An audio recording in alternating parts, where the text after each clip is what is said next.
I can't tell that that's real water tubes. If there's anything we can do about that, that would be great. As for the GPU challenge, yeah, sure, that looks good. I'm checking that one. Oh, you want me to watch Appies? No, I wanted an audio pickup. You want me to do an audio pickup? Real quick. Yeah, he said that. Oh, good gravy. Okay, Luke's gonna get the show started. See ya. Come by with Oh, so I'm just gonna do it here? Here. Okay, perfect. Then we'll just, that's great. Then we'll just get the show started. All right, our first topic today. So sometimes when the show is late, that's what's happening. Yeah, this sort of thing. What was our headline thing today? You switched console gamer. Yes. Yeah. PlayStation VR 2.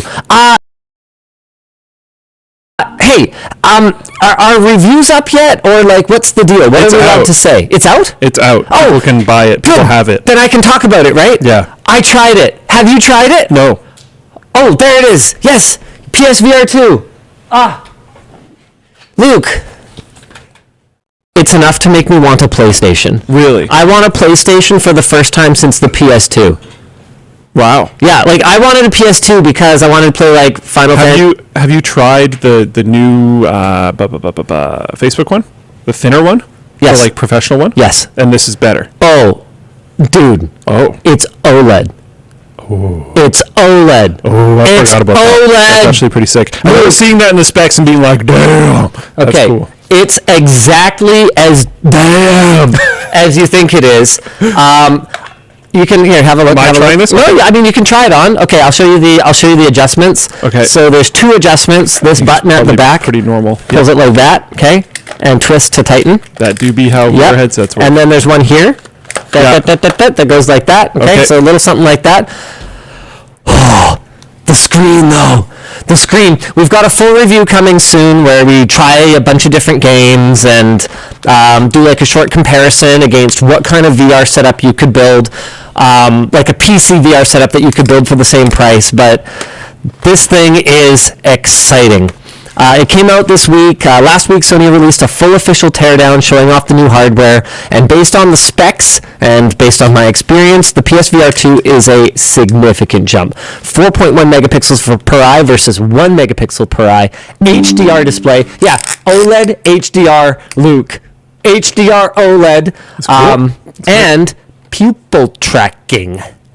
Pupil tracking. Oh. That's right. Foveated rendering.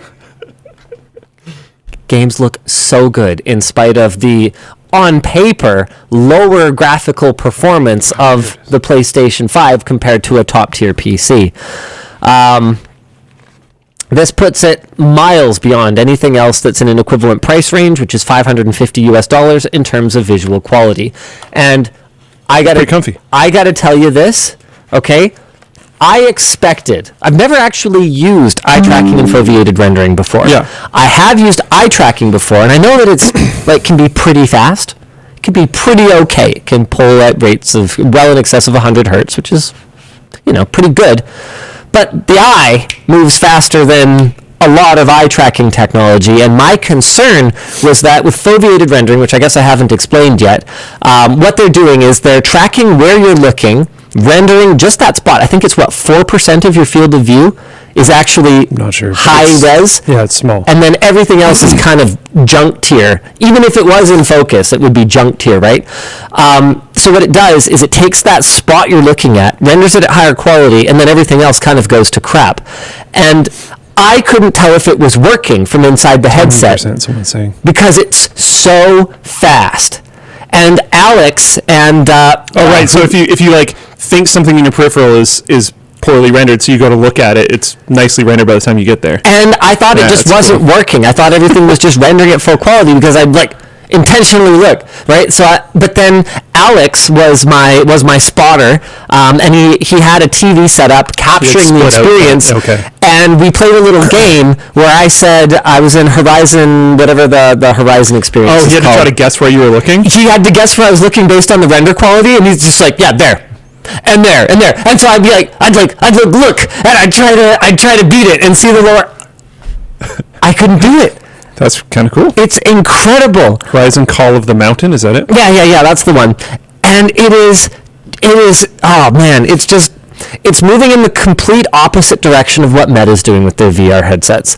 It's no unapologetically a non-standalone VR headset. Yeah. It's the best hardware they could build into a headset, It's and you know still what? tethered. It's not tethered wireless. to a box. Deal with it, because that's what it takes to have this kind of fidelity. I mean, that doesn't mean they haven't streamlined it. The original PSVR had a large breakout box and a complex AV setup, whereas this is a single USB-C cable. Is it Just possible one. to turn off the eye tracking? I don't know. Why would you want to? People with lazy eyes or other. Oh, that's a good point. I didn't think of that. Okay, I need to do that audio pickup. Maybe talk about, I don't know, comfort or something. And you can also good. It has attached earbuds, which I'm not actually as much of a fan of, because what if you have more than one person at your house that uses it, or something? I would prefer the disc headphone things that I believe the Index has. Those were totally fine, in my opinion. I'm not a huge fan of that, but general comfort and stuff actually quite good. The earbuds come off, yeah, unless they have like built-in headphones that replace it. I'm not a huge fan of wearing other headphones with it either. If they have additional headphones that you can buy that come with it or designed for it, then that's cool. But if not, I don't know personally. But yeah, comfort's good. This shroud, this like rubbery shroud, it's got a 3.5 millimeter jack. Yeah, that doesn't solve it for me personally. I don't want earbuds while I'm playing. But that's a preference thing. Yeah, they said that. I'm not super into that. Well, here's the thing, right? Though the alternate solutions are either what Meta's doing with garbage tier audio, it sounds so bad, or what Valve's doing, which presumably is expensive.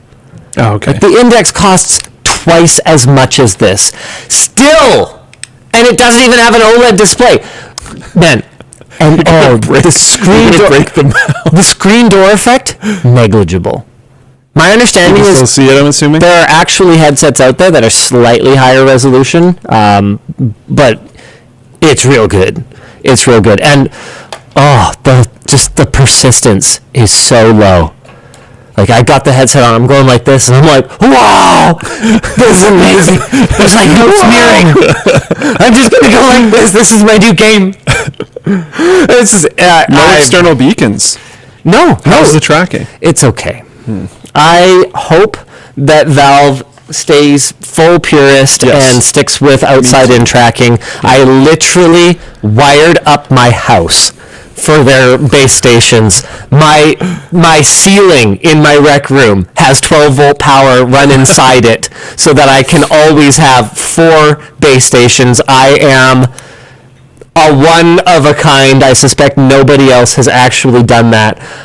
But that's how committed I am to outside-in tracking. It really is superior from a performance standpoint, but it's inconvenient.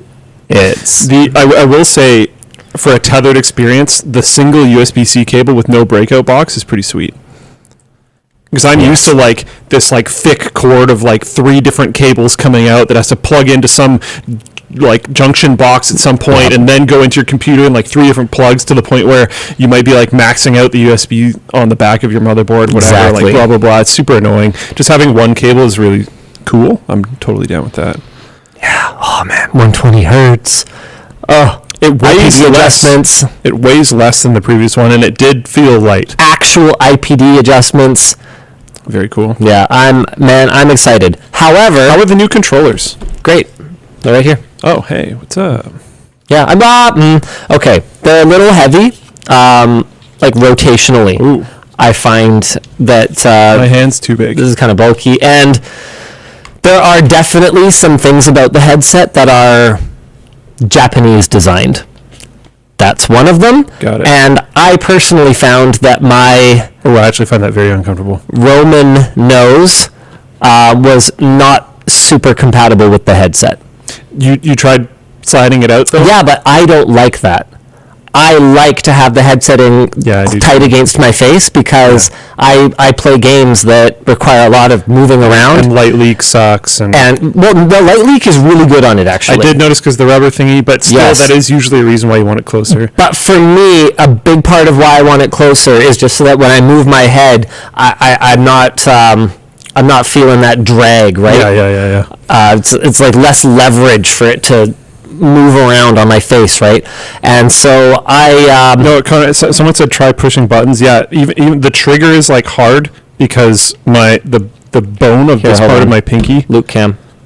Yeah. So the bone of that part of my can I show? Yeah, you? I can tell. It's colliding and like bending my pinky in. So even pulling the trigger feels super awkward because if you see the natural position of where my finger goes on it isn't like up there, like that's extremely uncomfortable. It's like down here because it's cranking my hand down, and then even to get to this thumbstick is like my thumb's on full tilt. So I don't know. I could do it, but not the biggest fan. Bixby asks, what product doesn't have IPD adjustments? Quest 2. Yeah. They're digital. They're fake. Yeah. Whereas the PSVR 2 has proper IPD adjustment. Alpha's Intel says, Luke, Bing ChatGPT knows you were talking about it on WAN Show. It asks you not to be disappointed in its abilities. Yeah, well, I think I talked about this last show. Yeah. I won't get into it too much, but I mentioned how it now has a form of memory because people are posting conversations that they have with it online, and it can search the internet, right? So it has a form of memory. It can see conversations that it has had in the future. Not all of them, just only ones that people have posted online. And it can see transcriptions of different things. So if we have closed captions for this video, for WAN Show, it might be able to have access to that. It can't watch the video, but it could watch a transcript. And it could see people discussing what we said on the show as well, if there's text versions of that. So it would be. I would expect that it would be aware of that. I don't know if you want to call it awareness, or I expect it would be able to search that up. But, yeah.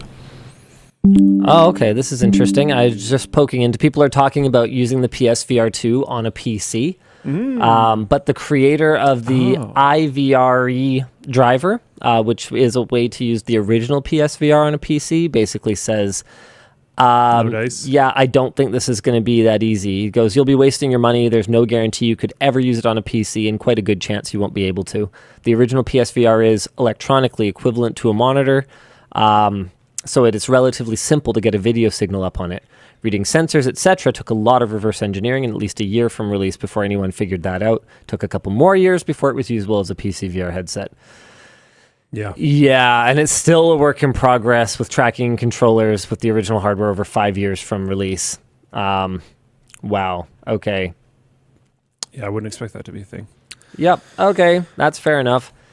I mean, it's kind of a funny thing to me. Like, if people can use it on the PC and they want to use it on the PC, is there really no margin in it at $500? Like, they couldn't just sell it as a VR headset? I guess that wouldn't be very PlayStation of them. That wouldn't be very Sony of them. Sort of. PlayStation's actually been moving a ton of games to PC and has been fairly faithful in regards to like patching them and making sure that they actually run okay. Like when Horizon was one of the earlier games that they brought to PC, and it was quite a mess when they first brought it over, but they cleaned it up. And as far as my understanding goes, it's pretty stable now. So in the past, I would definitely agree with that. But these days, they've actually been pretty PC friendly. Okay. Well, I guess we'll see. Yeah, I don't know. Conrad says it's hard to keep customers in your walled garden if you open the door. I mean, yeah, that's fair enough. True. Why don't we jump into our next topic?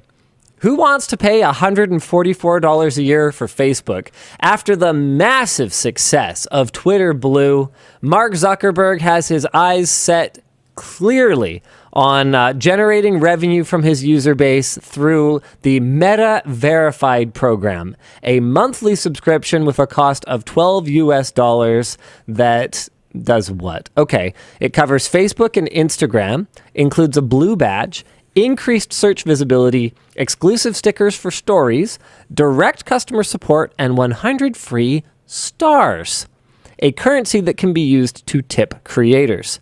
There does not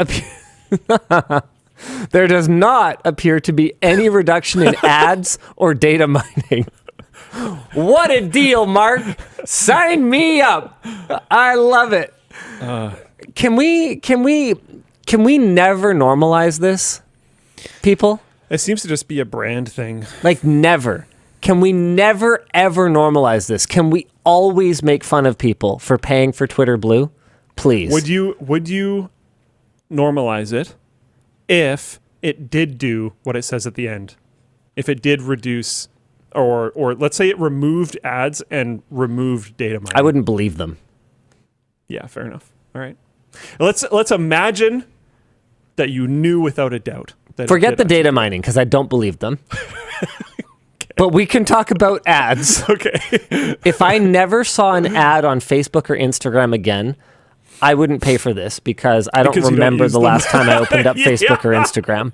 No offense to our dedicated viewers on Facebook, all dozens of you. Yeah, we're streaming there right now. We're streaming there right now.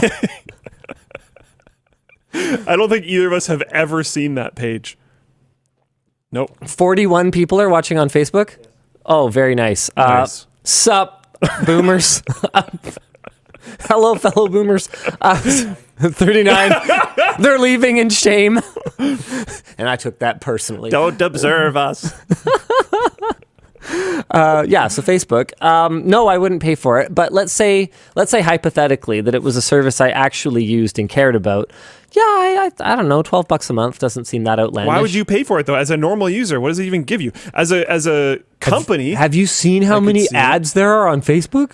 Oh no, right. We're not talking about our... I was talking about the root thing. I was no longer talking about the ad removal. Oh, okay. So we're not talking about the real product, or we are going back to talking about the real product. We're going back to talking about the real product, yeah. So increased search visibility, stickers, customer support, and stars to tip creators. It's basically just stars. Yeah, I mean... If you're a normal user. And then what support do you need on... I mean, you use Facebook, so maybe you're not that good with computers? Maybe you just need help using websites? Hold on.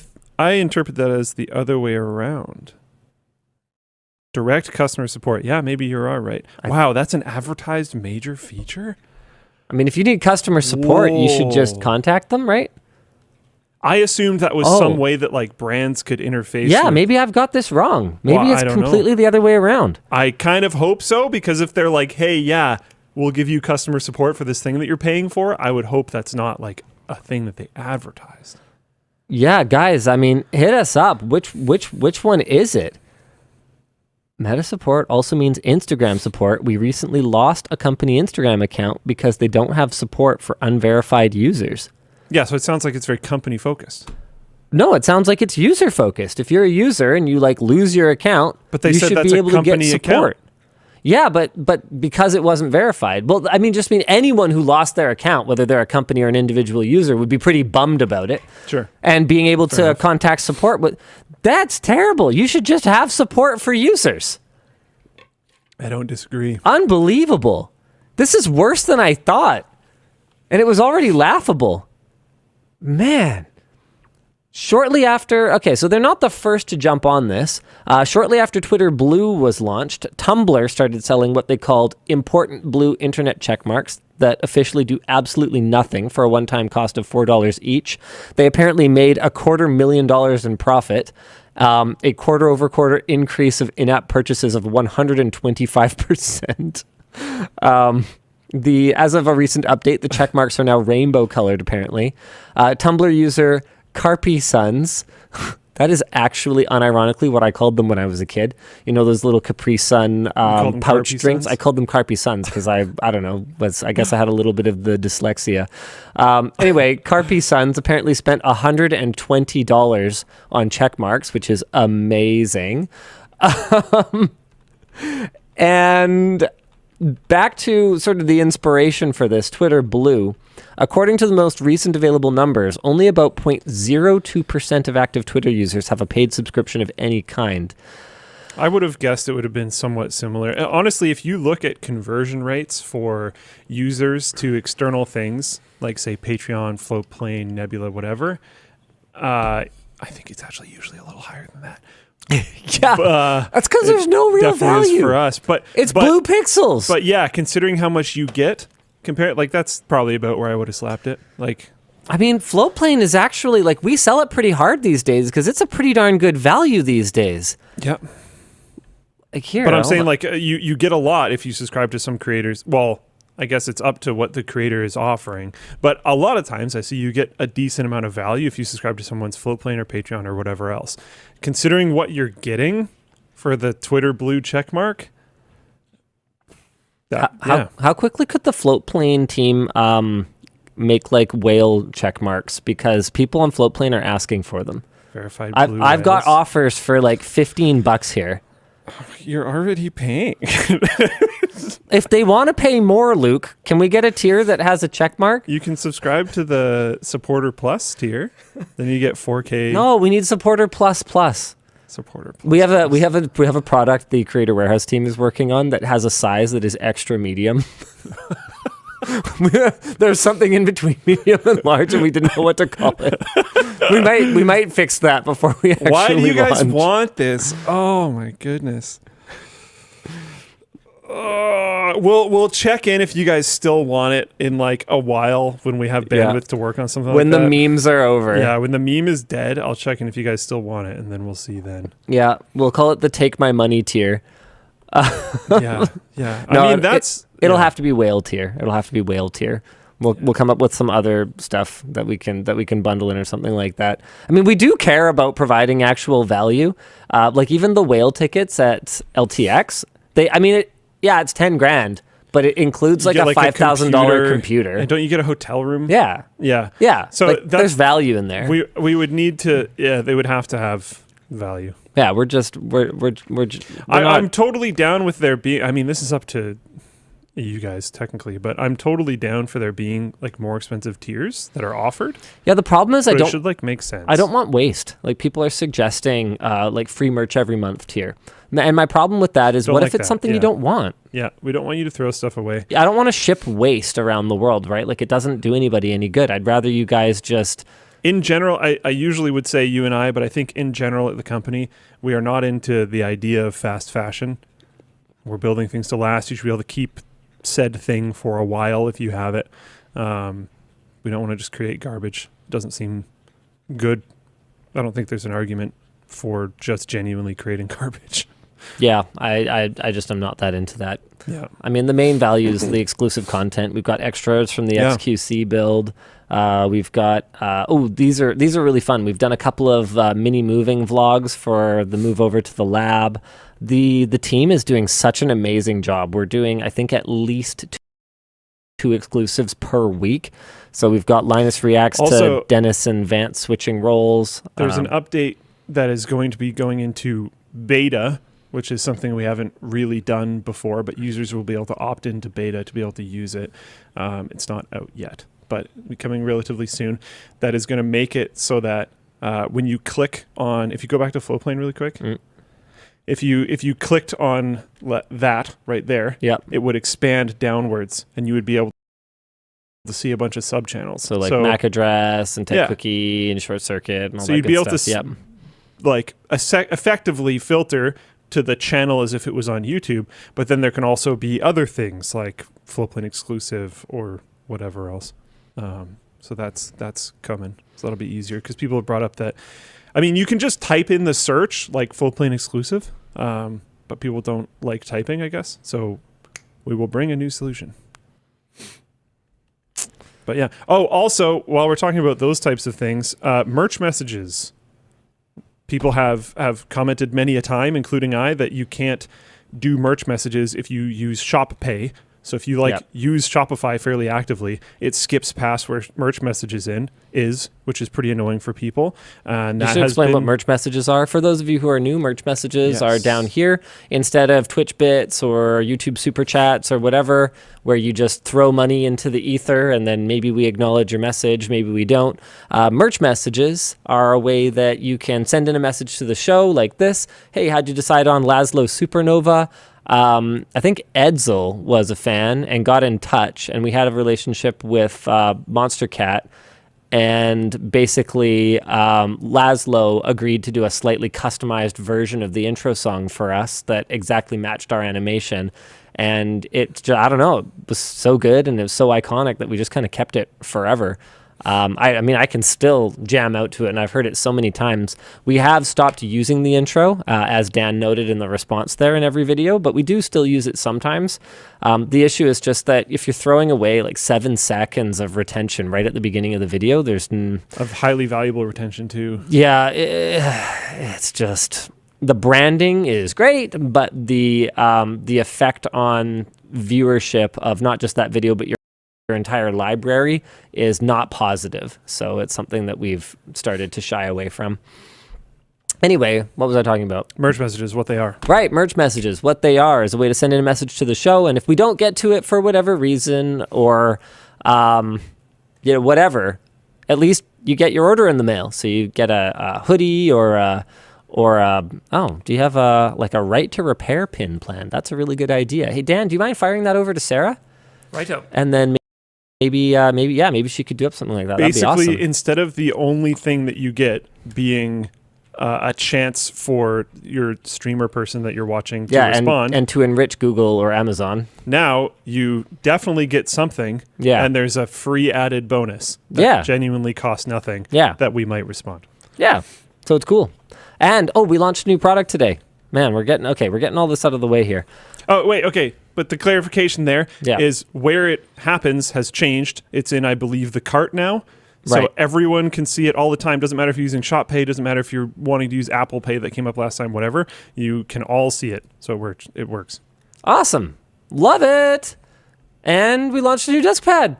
The WAN desk pad. What? It's a desk pad, but with a WAN logo and an orange accent and very LTT WAN branded and all that good stuff. Open the desk configurator. I opened the desk configurator. Yeah. Of course, I'm going to open the desk configurator. This allows you to set your desk width, your desk depth. You can set a style. You can see what different sizes of desk pad will look like. You can move them around and go, I'd really like my desk pad to sit something like this. You can add a monitor. I thought you could add a monitor. Well, there's a keyboard anyway. So you can kind of play around with it and figure out what size makes sense for you. Oh, you got to set a monitor count. Oh, look at that. 2. Boop. You can kind of move them around. Look at that. How fun is that? Everything's to scale. You can check enable rotation and turn them if you have them slightly on goodness. angles. You can really see how your desk is going to look. Whoops. I mean, that's rotating the well, there's your problem. There's your problem right there. Yeah. That was a lot of work, but it's really cool. So that's good. All right. So Luke. Yes. Are you signing up for Facebook Plus or Facebook Premium? What are they even calling it? Meta Verified. Are you signing up for Meta Verified? Is it the new Meta? Is it the new Meta? No, definitely not. And I can't believe it's $12 a month. That's actually insane. I guess again, it really feels like they're very specifically targeting. Dan, or should I call you Moire? Yeah, that sweater though. My goodness. Okay, not camera friendly. See you later. You don't have to take off your sweater. It's cold in here. Are you signing up for Meta Verified? No. All right, thanks, Dan. It really, especially with the price, it feels like it's targeted towards customers or people who want to use Facebook in a professional manner. Yeah, that's fair. Yeah. All right. Let's talk about a little topic that I call I hate building PCs for people. Yeah. Luke. I do too. It really does feel like a no good deed goes unpunished kind of situation, doesn't it? It does. I like building PCs for specific people. And at this point, I pretty much only build PCs for people that I have built PCs for in the past. So I know how they will deal with it. Okay. So here's the situation. I built a PC for someone back in... Wait, this can't be right. I think I know who this is. Okay. Well, whatever. It was a while ago. It was a couple months ago or something like that. Okay. I don't think you know who it is. Okay. I don't think you know who it is. I'm going to be anonymizing it fairly well. Can I see the name? I mean, sort of. I really don't think it's who you think it is. I have no clue who that is. That is not who I thought. That's fine. It needs to be completely anonymized. In February, early February, I get a message. I'm just wondering how to get my monitor to 144 hertz because apparently it's 60 right now. I kind of go, all right. It was definitely at 144 when I gave it to you, which is all I care about. This is one of those situations where the PC wasn't free, but it was like very not retail, if you know what I mean. Like there was some wheeling and dealing that happened to make sure that this person who was, a family friend definitely got like something a lot better than they would have walked out of Best Buy with. Sure. So as far as I'm concerned, I have done my good deed already. Business over. Yeah. Our transaction is now complete. So I kind of go, are you using HDMI or DisplayPort? HDMI may be stuck at a lower refresh rate. Just basic troubleshooting. Yep. I don't know what that means. Sorry. How can I check? And I kind of go, you're going to have to look up how to check. Use Google. Okay. All right. 2 weeks later, I've been having problems connecting my headset mic. When I checked, it's not registering. It doesn't say the model of headset. Here, I'll show it to you, screenshot. I'm like, I don't know.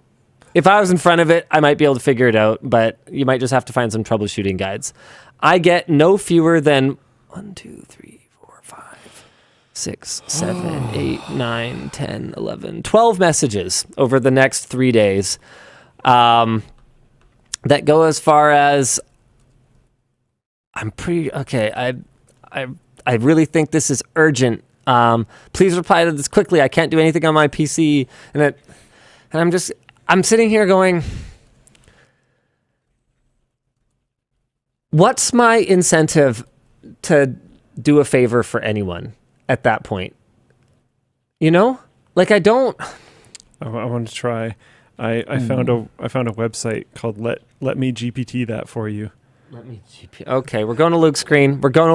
Here we go. See if it works. Okay. I mean, this is one of those troubleshooting things that is so broad that... I'm just wondering what it's going to say. Sure.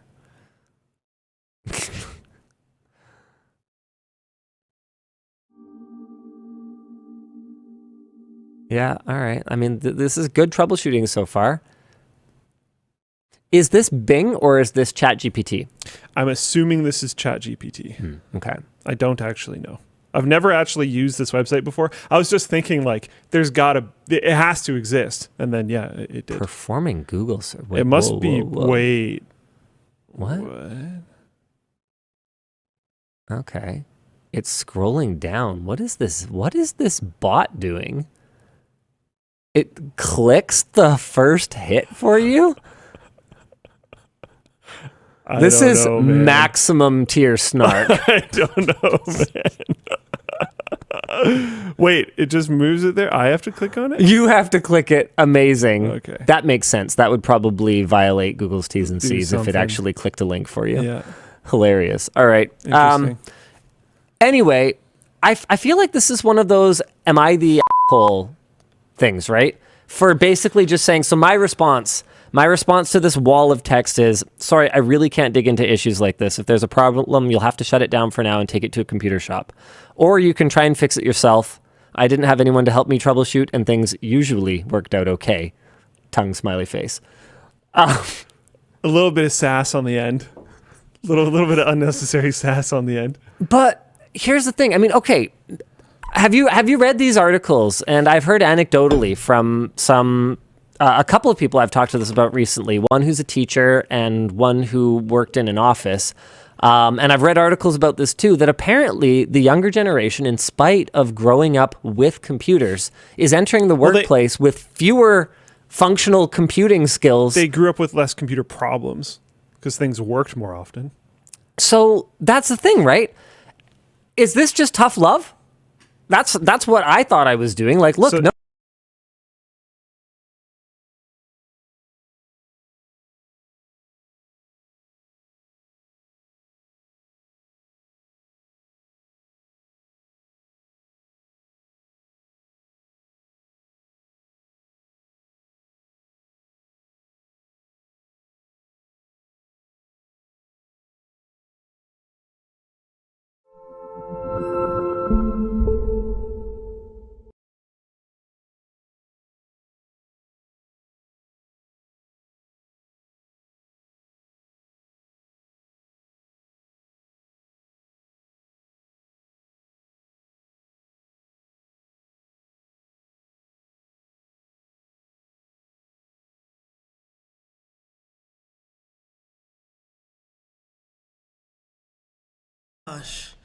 That got it. That got it. That was so good. Bro, that was so good. That was so good. Wait until Young Thug answer it, bro. I'm saying, bro, you take No. You been, hey. Oh my gosh, chat. Hey. All right, that's right. He's a consultant. One day he just moved into our firm and he took over. My job is to observe, to streamline, to improve. We work for a sociopath. He's not who he pretends to be. Here's files on us. I won't be here forever. I'm only the consultant.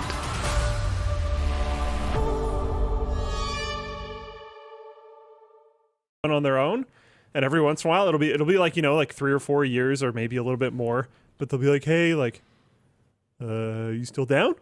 I'm like, yeah, sure, whatever. They haven't bugged me since then about that, at least, so it's like, yeah, why not? It doesn't really matter to me. Like, if we're still gonna have the understanding that, like, you got to maintain it over the next while, but yeah, I'll put it together for you. I don't mind that. Yeah, Chad is pretty universally aligned on this. I do think don't build computers for family, don't build computers for friends, because every time you do it, you turn into tech support for it forever. I do think, and there used to be a thread on the forum, and this would annoy the heck out of me, which was, yeah, I don't remember exactly what it was called, but it was something about like, was it called Tales from Tech Support? I've heard that before, yeah. I think that's what it was. Yeah. I don't remember. I know there was a subreddit for it. There was a thread on the forum, all this kind of stuff. That kind of stuff used to bother me because a lot of the stories that would end up in there just mocking people were actually just people being like, just gatekeepery like and losers. Like, yeah. Like yeah. if yeah, okay, don't build computers. Okay, don't build computers for family. Except it kind of depends. Yeah. Like maybe you should. Yeah, I did one for my parents back in the day, and they haven't needed an upgrade since then. You know what's really fun? There's an NCIX Tech Tips episode where I build, where I fix a pin on like a Phenom X3 or something like the Athlon X3, triple core, and that CPU is in, no, Phenom 720, I don't know, whatever. That CPU is in my parents' computer to this day because it was broken, and I was like, can I just have this? And they were like, it's a broken CPU. Get out of here. I'm like, okay, cool. So that still works. They don't bother me about it, though. I built one for my sister. She also hasn't bothered me about it. Thankfully, her hubby is pretty technical, though, so she wouldn't really, really need to. I will say I have some privilege here because my family's quite technical. Like my dad and my brother are both very technical. Yeah. But like if my mom has computer problems, I'm going to help my mom with her computer problems. Yeah, same with my aunt.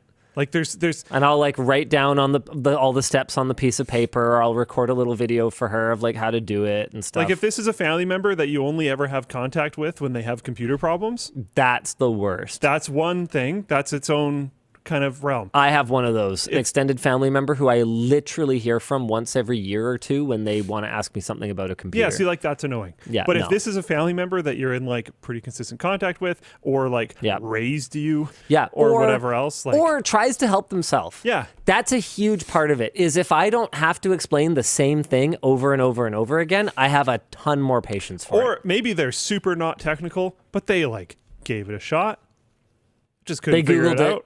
Yeah, you know, and didn't make it worse, hopefully. Yeah, sometimes a problem.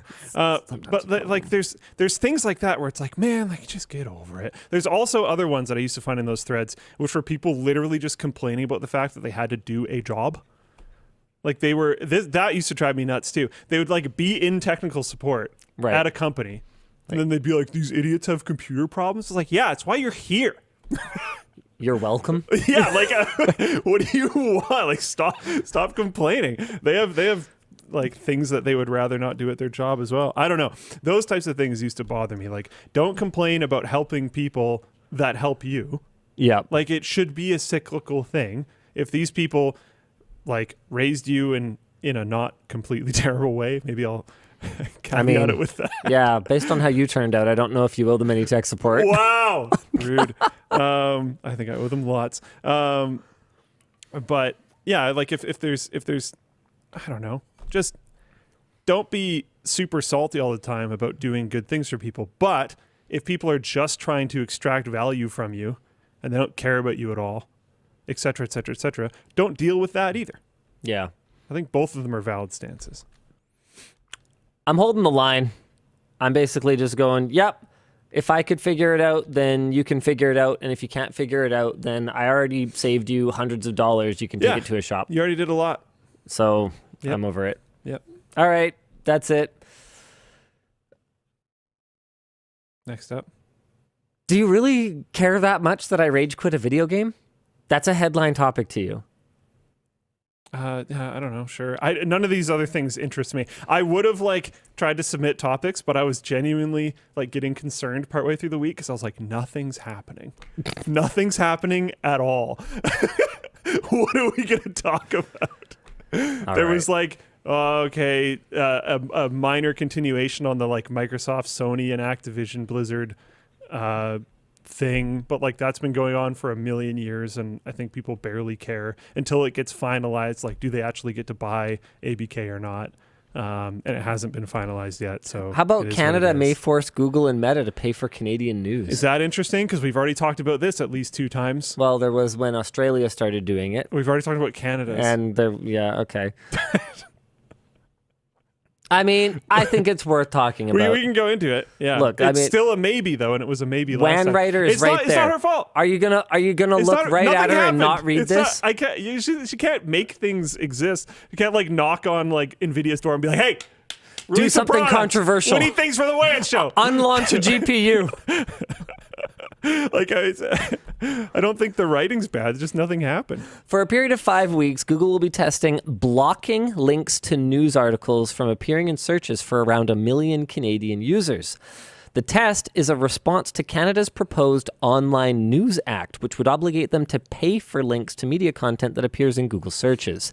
Google has described the bill as overly broad, and Meta has stated that they might restrict access to news on their own platforms should the bill pass into law, which is, I think, what they're trying to do, is get people to go to the original source for the news. So, mission accomplished, I guess. Australia passed a similar law back in 2021. Back then, Google conducted similar tests and Meta restricted links to news articles on its platforms. Eventually, however, both Meta and Google agreed to licensing deals estimated to be worth at least 200 million Australian dollars annually. We have a note here. Australia is home to Rupert Murdoch, possibly the world's largest news magnate. The Meta and Googles of the world might not feel the same pressure to give in to Canada's demands. We want more money. How about some of that internet money? Stephen Bootman. Anyway, a spokesperson for the Canadian Heritage Minister described... Man, imagine that being your job. I'm in charge of Canadian Heritage. Okay. So what HBC and Canada Goose coats? I don't know. Yeah, sure. Beavers. Yeah. Described Google's actions as a threat and said Canadians won't be intimidated. At the end of the day, all we're asking the tech giants to do is compensate journalists when they use their work. Complicating matters. It's debatable to what degree Meta in particular can be described as using the work of journalists. Links to articles and other news content are typically posted to Facebook and Instagram by users and often by the journalists themselves. Google could be accused in certain instances of replacing the need to click through to articles by extracting snippets that directly answer users' questions. But it's hard to say how exactly that's going to shake out. The government states that regulators will determine which organizations will be required to negotiate licensing agreements for news content according to principles such as power imbalance and quasi-monopoly status in a given market. So the discussion question here is it reasonable for large platforms to simply not link to content that they would otherwise have to pay for? I mean, it's completely up to them. Yeah. And then it's completely up to users whether that platform still has any value to them, right? Yeah. Yeah, I'm trying to think, based on how I interact with my Google News feed, I'm not sure how to feel about this because on the one hand, I simply just do not read any article that's paywalled. But on the other hand, I still like seeing the headlines just because it's nice to just kind of know what's going on. Sort of, yeah. And then if it is particularly pressing, then what I can do is I can just sort of see what people are saying about it and read the comments, figure out what at least General sentiment is. Yeah, what general sentiment towards it is. And so just not having sort of any awareness of it at all, unless I start actually going to like news media websites, which I don't remember the last time I ever did, like organically just navigated directly to a news site. This isn't a super Western thing, but there is a decent amount of countries that have their own kind of news access stuff. I wouldn't be surprised if there was like an inside of Canada aggregate for these types of Canada things. Inside News Source. Yeah. The CBC. No, it's not. That would just be one of them, but Yeah, fair enough. yeah. Yeah, I don't know. Like, what are you going to do? Where will you get your news? Reddit? I'm usually happier when I disconnect more from the news. Yeah, that's true. But yeah, I don't know. I've also find that I'm usually happier when I use things like Reddit and other various attempts to get you to infinite scroll type applications less. So I've just been more and more disconnected moving forward. I don't know. Reddit usually makes me pretty happy. That was a really well-timed phone buzz. I'm not taking it. No bait. I'm not biting. Let's talk about the first time that I have rage quit a game. Yeah. Like ever. I actually think this should be somewhat interesting.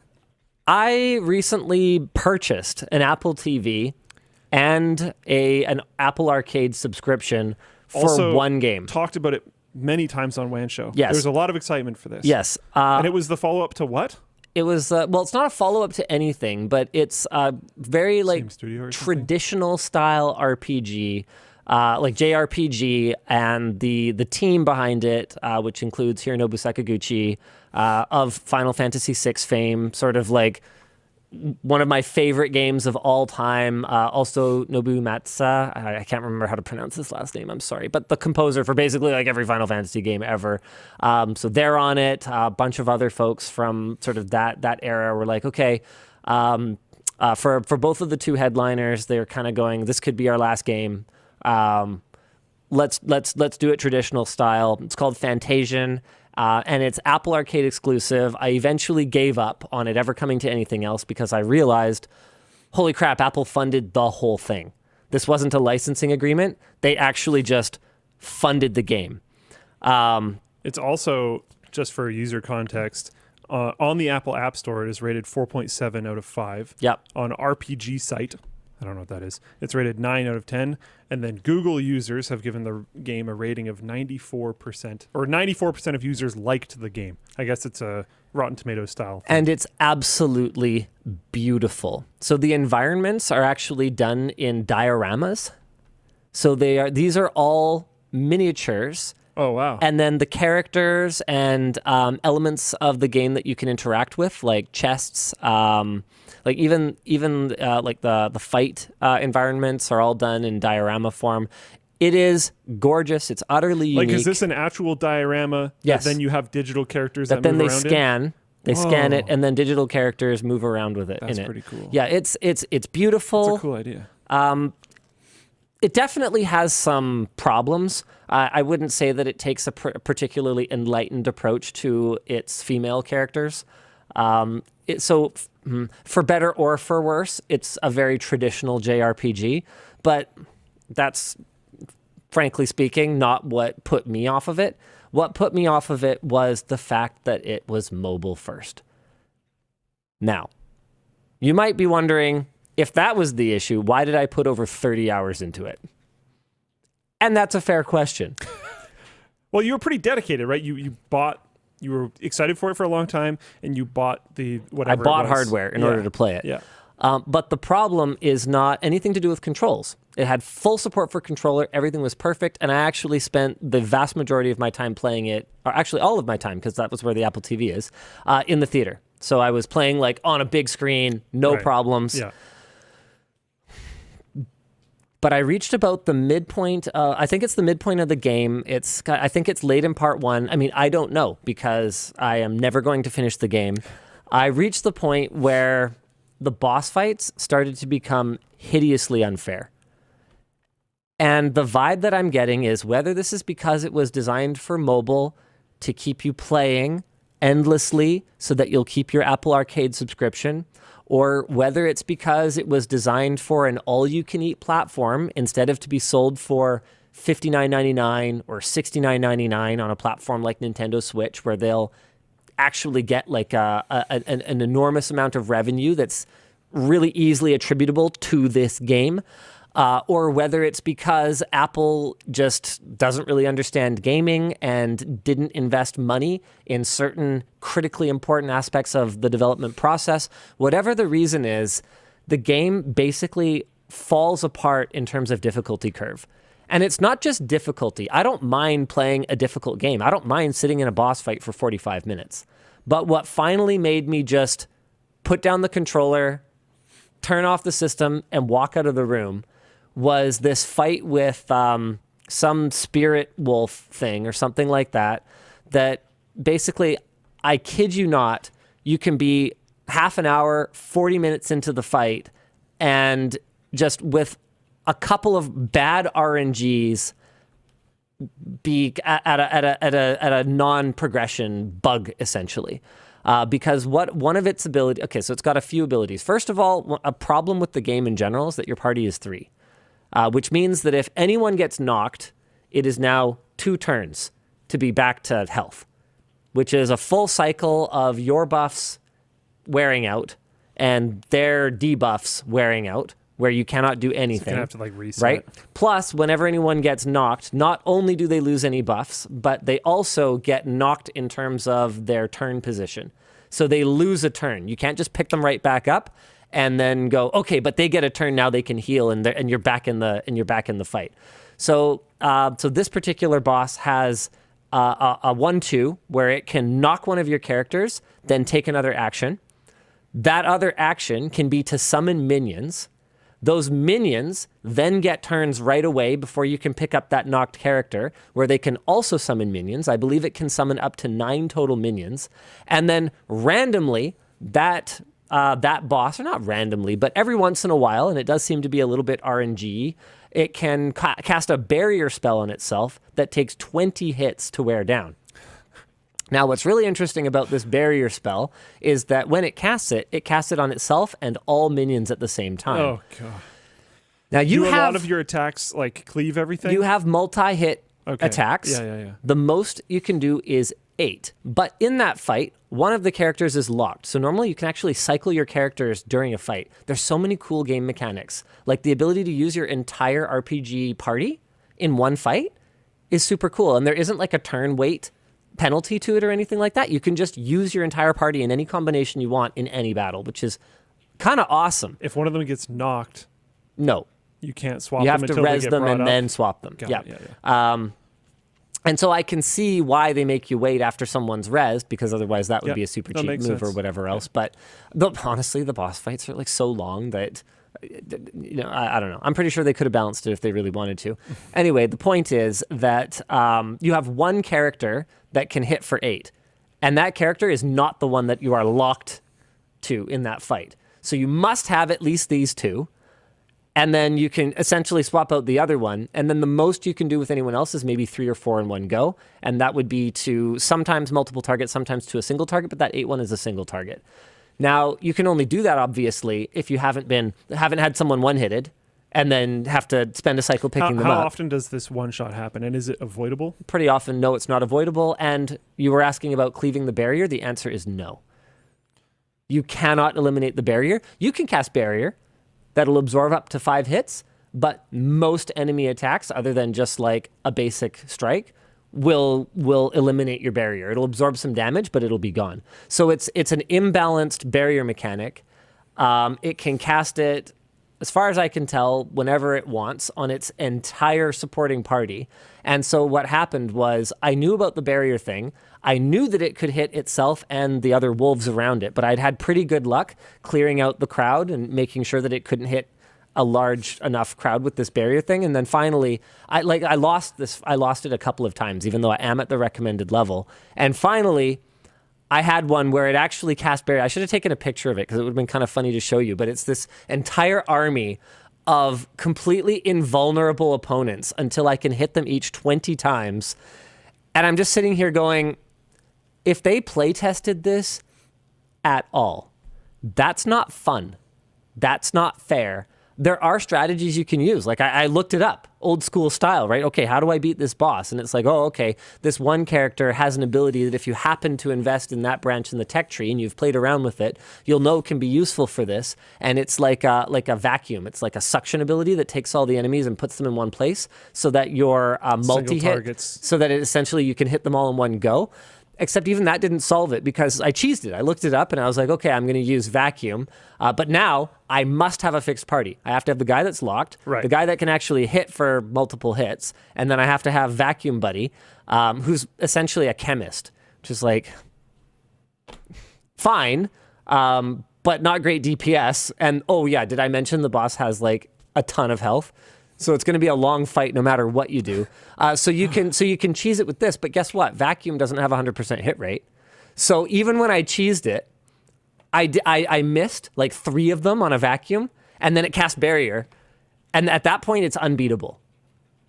And I'm sitting here going, well, okay then. There's another cheese you can do. Apparently one of the guys has like a payback type ability. So if he takes a bunch of damage, he can pay it back. But that just counts on you managing to crowd control and stay alive long enough.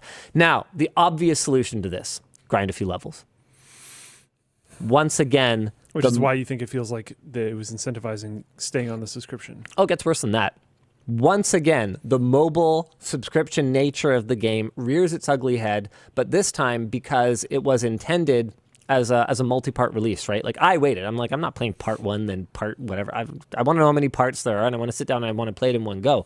But because I'm apparently getting close to the end of part 1, what happens is the leveling curve changes. And the experience that you gain for fighting sort of this tier in this version of the world, this part enemies, goes dramatically down.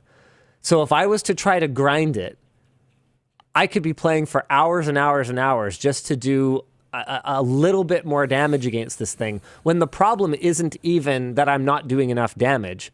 Like that might help with crowd control a little bit, and okay, it could make it beatable. But the real problem is that this is an utterly imbalanced fight, and it's not fair. Guys, he didn't mean cheesing because he was using characters' abilities. He meant cheesing because he looked up how to do it online. Yeah, yeah, that's cheesy. I like figuring things out. Like there's one boss that also was pretty gross. It gets to cast poison on you every single turn, not its turn. Every turn, it gets to cast poison on you. So unless you happened to get a bunch of like poison resist stones that you can equip or whatever else, you are poisoned literally the entire time. And there are other things you might want to equip that aren't poison. And at that stage in the game, you can only have one of these gems for each of your characters. But, you know, I figured it out. I figured out that you can block poison with that barrier spell. It'll block poison. So at least my entire party wouldn't be poisoned all the time, just whoever got their barrier knocked down. Like, okay, fine, you know, I can work around that. But when there's a one hit, that is, and it's like a way overkill one hit. Like there's no amount of leveling up that would make it not a one hit anymore. It's just not fun. I don't want to just sit and res and just use Phoenix Downs. I find completely random one-hit mechanics to be very lazy game design, in my opinion. Unless there's, you know, things that you can do. Yes. Then it's fine. And there isn't. Yeah. Like there's another one where I had to look this one up too, where you can blind it. And there's like some gaze move that it uses, but at least there were hints. Like I looked it up and I was like, okay, that kind of makes sense or something. Yeah. So if you blind it, it can't use its gaze ability. But this one, as far as I can tell, it's just immune to everything and one hits you and casts barrier on everything. Kuzemchik says, honestly, it feels like Linus doesn't play many Japanese games. The problem is not the difficulty. The problem is the unfunness of the way that the fight is balanced. And what's really frustrating is I feel like they were almost a victim of their own ambition here, because a lot of the game is really creative. they've done an incredible job of making boss fights not just feel like a grind in a lot of cases. And even the random battles, they've got this awesome mechanic where random battles do hit you randomly, but you can enable this device that you carry called a dimension that will absorb anywhere from 10 to 5 random encounters, and then you fight them all at once. It piles them all up. You told me about that. That actually sounds super cool. Yeah, so you get way more time to just experience the environments, and then the fight is probably like really epic. And the fight fun. is actually way more fun, Yeah. especially because so many of the abilities can be chained or can pierce or can be curved and arced and stuff. Like, it's actually really fun when it's really fun. It's just that it's obvious that it didn't get proper QA. Because when you reach a non-progress, I consider a non-progression point, if your whole party is up, and all that happened was you had an ability that RNG didn't grab enough of those guys, and it just can RNG cast this ability that completely ends it, and you're like half an hour into a stupid fight. Lots That's of bad Japanese game design and Korean games expect you to farm. Sure, but So if I can't even the problem farm because the curve is so low at that point. That's the core problem. Yeah, so I can't just grind. Yeah, because the curve's so low. Okay. Like, I don't even mind grinding once in a while. Like that. Okay, so that's another issue. Is there was another one I ran into, which is in this place. For those of you who have played it, as far as I can tell, not many people have. There's not a lot of discussion about it, but there's a section called the Triangle of Calamity that I accidentally wandered into at some point. Sounds cool. I didn't think there was a way to get out of it, so I had to look that up as well, because I ran into a boss fight there where even after spending like an hour or two just grinding, just leveling up, because the issue there was that one of my characters who I really needed because their abilities are the weakness of the boss or whatever, was way lower because I rescued her way later in the time when the party splits up. Anyway, the point is I did a bunch of grinding there, and that was when I figured out that the higher level ones were like basically not moving anymore. These lower ones were leveling up. Yeah. But I went into this fight and I also couldn't win that one, even with grinding, because it also had a cheap mechanic where it splits into 3 of itself, and it's randomized which ones do what. And so if you happen to hit it with an ability that like marks it, so you can taunt them, if you happen to hit it before it splits, then you can tell which one is real. But if you don't and you hit them, they hit you super hard to the point where it's like 1 or 2 turns wasted in order to like pick up a guy again. It's like, this is ridiculous. So I went straight from that one over to the other one, and this barrier thing. I was looking at 9 wolves with 20 hit barriers on it, and I'm just like, I don't even want to play anymore. Yeah, I don't even want to play anymore. Like, you might be able to get through this, but it's just like, oh man. Yeah, why am I bothering? This isn't fun. This is one of the reasons why I actually like FTL so much. Is the final boss fight? It's very satisfying because like there's 3 stages to it, and in between every stage, it's a spaceship game. In between every stage, the boss will like warp away, so you kind of have a second to like lick your wounds and get everything kind of back in order. But you travel because it's going to come right back, and you're trying to defend this base. So you have enough time to like, if there's literally like fires and holes on or in your ship, you can like patch it up. You can like Fantasia has a boss that's like that. It's running away from you. It's running away from you. If you wait too long to start attacking it and like catching up to it, then it like gets away. But if you don't wait too long, you do have a little bit of time to take care of yourself for a second and re-engage. Yeah, I think that's really cool, and like the ways that the fight evolves over time as you fight it is interesting. I have always wanted an FTL2 to come out. Instead, they worked on another game called Into the Breach, which was cool. I'm not particularly super into it, but it's cool. I do hope that they make another iteration of it at some point. I've always wanted it to. There's, if I remember correctly, there's 8 zones in the game. The 8th zone being where the boss is. And I kind of wish at the end of every zone there was like a mini boss of some sort. I think that would be cool. But I don't know. CW says LTT is the only channel I've ever seen that claims they can't read super chat. Sounds like a load of bull to me. We've shown screenshots of it lots of times. How the dashboard didn't work. It actually does work now, but I'm just over it at this point. Yeah. There you go. If you super chat, it'll show up at the top thing for people that are watching on YouTube. Yeah, so that'll be cool. Yeah. So that'll be cool. FTL's really well balanced. Yeah, there's like with pretty much any game, there's things that are stronger and there's things that are weaker. But I personally find the balance in FTL to be fantastic, and I really like how with all the different ships and stuff, you can have these really interesting different feels to the run that you take. Okay, here we go. Citizen Bean posts on Floatplane, straight from Reddit. Like, excuse me? 20 barriers? Question mark. A basically guaranteed instant death attack? 10 plus allies on the battlefield at once that can all receive 20 barriers? This fight is a total cluster. And even with Arrow Rain plus Samader to try to handle the barriers, it is still ridiculous. Yeah, those mechanics don't sound fun to me. I tried every possible combination of things to try to break the barrier. If you could break the barrier, no problem. Let's go. But an unbreakable 20-hit barrier is just stupid. I always hate if you're playing like some type of MMO or even just like there's a bunch of these like 4-player RPGs and there's a boss fight. And the boss has an ability where it just like targets one of your party members at random. And it's like, you're dead in 10 seconds. It's like, okay. I guess I'll do what I can for 10 seconds and then just not be able to play the game. Like this isn't a fun mechanic. Please, try to find some other way to add difficulty to this fight. I don't know what it is. You can split the party. Like there's interesting things that you can do to reduce the amount of party members. But when you take one or two party members, don't just kill them.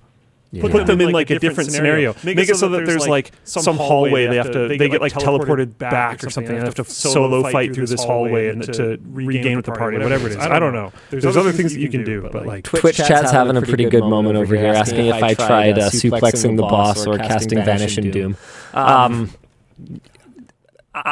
You know what? Yeah, sure. There might be like a bugged way to beat it, but I'd rather not play a game than do that, quite honestly. Yeah.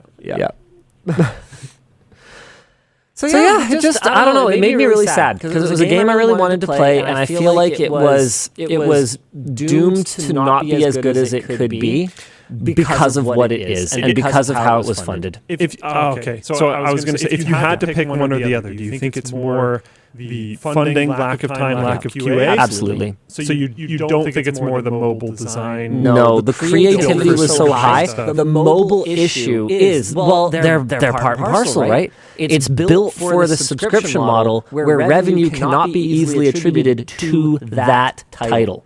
Right? So yes, you can see playtime, but that doesn't necessarily tell you.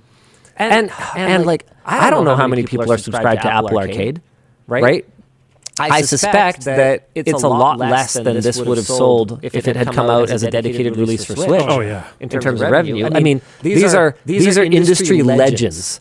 And I would have bought it if it was on Switch. And the demand for traditional style JRPGs, warts and all, is pretty high. Like you look at the number of kind of smaller indie games that are sort of chasing that older sort of SNES era style, right? Like there's a couple that are on my to play list that I am super excited about. But it was an utter disappointment, this one. That is sad. Game development's hard. And it had so many good ideas. Like really, I was really enjoying it. Music's so good. Like just everything about it was awesome. I know you sort of already answered this, but if you had some way to just delete that boss, would you do it and then keep pushing forward? Yeah, I'd like to keep playing it, but I'm just worried that it's just not going to get any better. Because it's just such an obvious QA problem.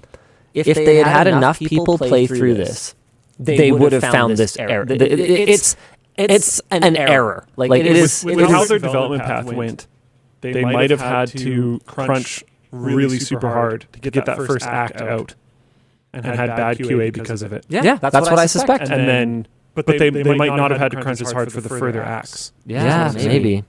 Thunderclash says some of the bosses are ridiculously hard to the point that Hironobu Sakaguchi had to release videos in his channel showing how to beat some bosses. Oh wow! I mean, as long as there are hints, in the gameplay that tell you, then fine. Okay, I had to look it up. I don't mind. I would rather like if I can't figure out how to beat something in a game, which happens, and I have to look it up. I would rather I look it up and go like, oh, yeah, I'm stupid. Yeah. Instead of I look it up and I go, there's no possible way I would ever figure this. You were supposed to look at the symbol in the bottom left-hand corner on the bottom of the physical box when you took it home. No, I don't. Screw off. I looked up two things in Breath of the Wild. In the cult headquarters, I looked up how to get through this wall. I was stuck in this room. There's this like stealth section. And did you play Breath of the Wild? You never part of it. You didn't finish it. I adopted it as my I'm going to play this on planes game. And then travel stopped. I get it. Yes. Cool. Okay. So anyway, there's this like stealth section, and I would get to the end room. I'm like, this has to be where I couldn't figure out where to go. And then I finally I felt like an idiot. Because you just have to switch to like your Sheikah something. Anyway, one of the walls is magnetic, and you can like move it or something. Or you can throw things. I can't remember. You can blow it up. I don't remember. But if I had just turned on, like it's like. It would be like playing Batman Arkham Asylum, not being able to figure out what to do and not using detective vision or whatever, right? Like just felt like an idiot. I don't mind stuff like that. It's way easier to absorb because I can deal with just me being dumb. But the second thing I looked up in Breath of the Wild is like some quest or something where you have to find the thing between the thing that looks like a thing, and I found somewhere in the game that matched the description perfectly. And you know how big that game world is. And so I spent all this time like wandering around there, just like fighting things and looking for, I forget if it was a chest or I an never entrance actually to a played this thing. game either, but I do know all the things you're talking about so far because I had to benchmark it. Right. And I had to find like a benchmarking section. And then eventually there was this like room that you could fight in that would spawn exactly consistent enemies in exactly consistent positions. You could do the exact set of moves against them every time and it worked fine. So I remember that. Wait, from Breath of the Wild? No, Arkham Asylum. Oh, Arkham Asylum. Oh, okay. Yeah, no, I'm not talking about Breath of the Wild again. Oh, okay. Yeah, so there's this like quest. You have to be like on a mountain, and it has to be night, and it has to be this, and it has to be that, or something. And I found a spot that actually matches the description, so I had to look that one up, and I was like, I wasn't even mad about that. And I was mad at myself about the stupid hideout, though. Yeah. Super mad. Yeah, Giga Clan hideout or whatever it is. Try the demo, see what you think. I've played. If you're talking about Breath of the Wild, I've played a decent amount of it and I enjoyed it. I don't know. My brain never shifted to like, hey, I guess we should play this not on planes. Because my whole thing was like, I'm enjoying this, but I don't want to like sprint through the game. I'm just going to play it when I'm on planes, and then we're good. Because I would notice like, oh, I have an 8-hour flight. Start playing Breath of the Wild, feel like I've still just barely started playing and I land. And I'm like, oh, this is great. I want to keep this superpower. I don't want to finish it. M. Kirsch asks, I think I know what you're talking about. Is it the one from a crossover with another game? I think so. I think it is. Oh, that's kind of annoying. Yeah, this is a really good comment from Cornosian over on Floatplane. If you could delete the boss, if the game gets to the point where the only way to advance is to actually cheat, the game instantly stops being fun for me because I know if it gets inconvenient again, I'll just cheat again. I don't want to cheat. I want to play the game. I want to play the game, right? I don't want to just put in cheat codes. That's not fun for me, right? It's kind of like, oh man, I mean, it's like anything. It's like in sports, right? Like if the only way to continue to play is to just cheat. Are you playing? Are you competing? Are you? What's the point even anymore then? This whole cheating thing has been a fairly major conversation in my circles for a bit now. And we talked about this. Yeah, you were going to talk about. So like he quit Tarkov. Yeah. What the f*** you quit Tarkov? Yeah, that's weird. I've been playing this game for 6 years. Yeah, I know. Yeah. And so he just like messaged me on Discord, just like out of nowhere. Yeah, I quit Tarkov. I'm like. Yeah. A, I don't believe you, and B, what? Really? Well, I quit for now. No, I believe you now that you explain why, but like let's talk about that. So, Tarkov is made by a developer called BSG, and it's a really fantastic game because like okay, so I know some people aren't going to like firearms. My grandpa was a Marine, and then he got into the police force afterwards. He used to train me doing drills down in Arizona, all type of stuff. So Tarkov's customization level with firearms is completely a feature for him, a bug for me. Yeah, it's completely unquestionably unmatched. Like it's absolutely wild the degree that they went to. All these different systems they have in the game. The medical systems are really just amazing. There's all these different components. The of fact the you game. can get like hit in a particular spot and have to use a particular kind of first aid, like. Yeah, like you can have. There's different types of bleeds, and you need different types. You need a certain type of bandage for like a light bleed. You need things like a cat for a heavy bleed, something like that. Like there's all these. The game has an insane amount of depth. I've played EVE Online, and the depth in Tarkov feels like it competes with it really heavily. And yet it still has that action, that shooter action. Yeah. There's really intense moments. Like it feels extremely unique. There's a few games that have tried to come out and be Escape from Tarkov, but like more for normies. But then it's not Escape from Tarkov anymore. It never really works out. Like honestly, even as someone who is a relative normie, I enjoy Tarkov more than I'm sure I would enjoy something that's trying to be Tarkov, because it's I don't know, you're just kind of along for the ride. I mean, part of it is I'm playing with these guys, right? So I'm just like, I'm going to have a big backpack on, and I'm going to put a backpack in it, and then I'm going to put a backpack in that. It's fun running around with Linus. Russian nesting backpacks. But like this most recent wipe, and it's always fun near the beginning of a wipe because no one has cool gear. The game wipes every once in a while. Your character loses all of their custom stats, and you have a stash where you can store all these like different firearms, body armors, medical supplies, money, whatever. Every once in a while, there's a wipe. You lose all that stuff. Your character fully resets. Wipes are actually really fun. I know a lot of people are going to think like, oh, you lost all your progress. Yeah, but now everyone is on the same playing field. Yeah. And you're playing with these like janky guns, so the recoil and stuff is horrible. You're gonna like run up to someone and they're gonna have like an AK-74 that like doesn't even have a buttstock, so they try to fire and it's just gonna like fly all over the place, and it's just very interesting. But this wipe comes around. The beginning of it is really fun, having a ton of fun with it, and then they patched some things that made the game better, but those patches introduced randomly invisible players. Kind of an issue. Not only are they invisible, but nothing that they do registers on your side. So if they like throw an item on the ground, it's invisible to you. If they make any amount of noise, you can't hear it. If you know 100% where they are and you shoot them, nothing will happen. They take no damage. They can see you, they can interact with you, they can kill you, they can take all your stuff. Really, really frustrating. At the same time as that's going on, Google it. It's AK-74. At the same time as that kind of stuff's going on, sound is like super messed up, completely messed up. There's no real functioning vertical audio. Sounds are just coming in completely random directions. Like I'll watch someone walk like left to right in front of my screen and hear them like back there, and it sounds like they're upstairs. Like it just nothing makes any sense with audio. Crazy lag all over the place. Everything is just super wacky. So you have invisible players, which people eventually figure out how to intentionally do so they can make themselves invisible. And it happens to people at random.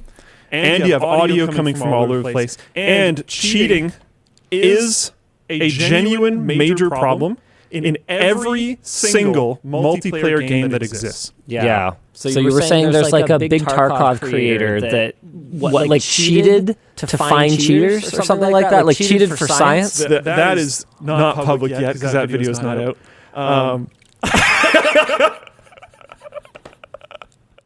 Cool. And I mean no offense, but they're not that big of a Tarkov creator. But they're cool. They make cool stuff.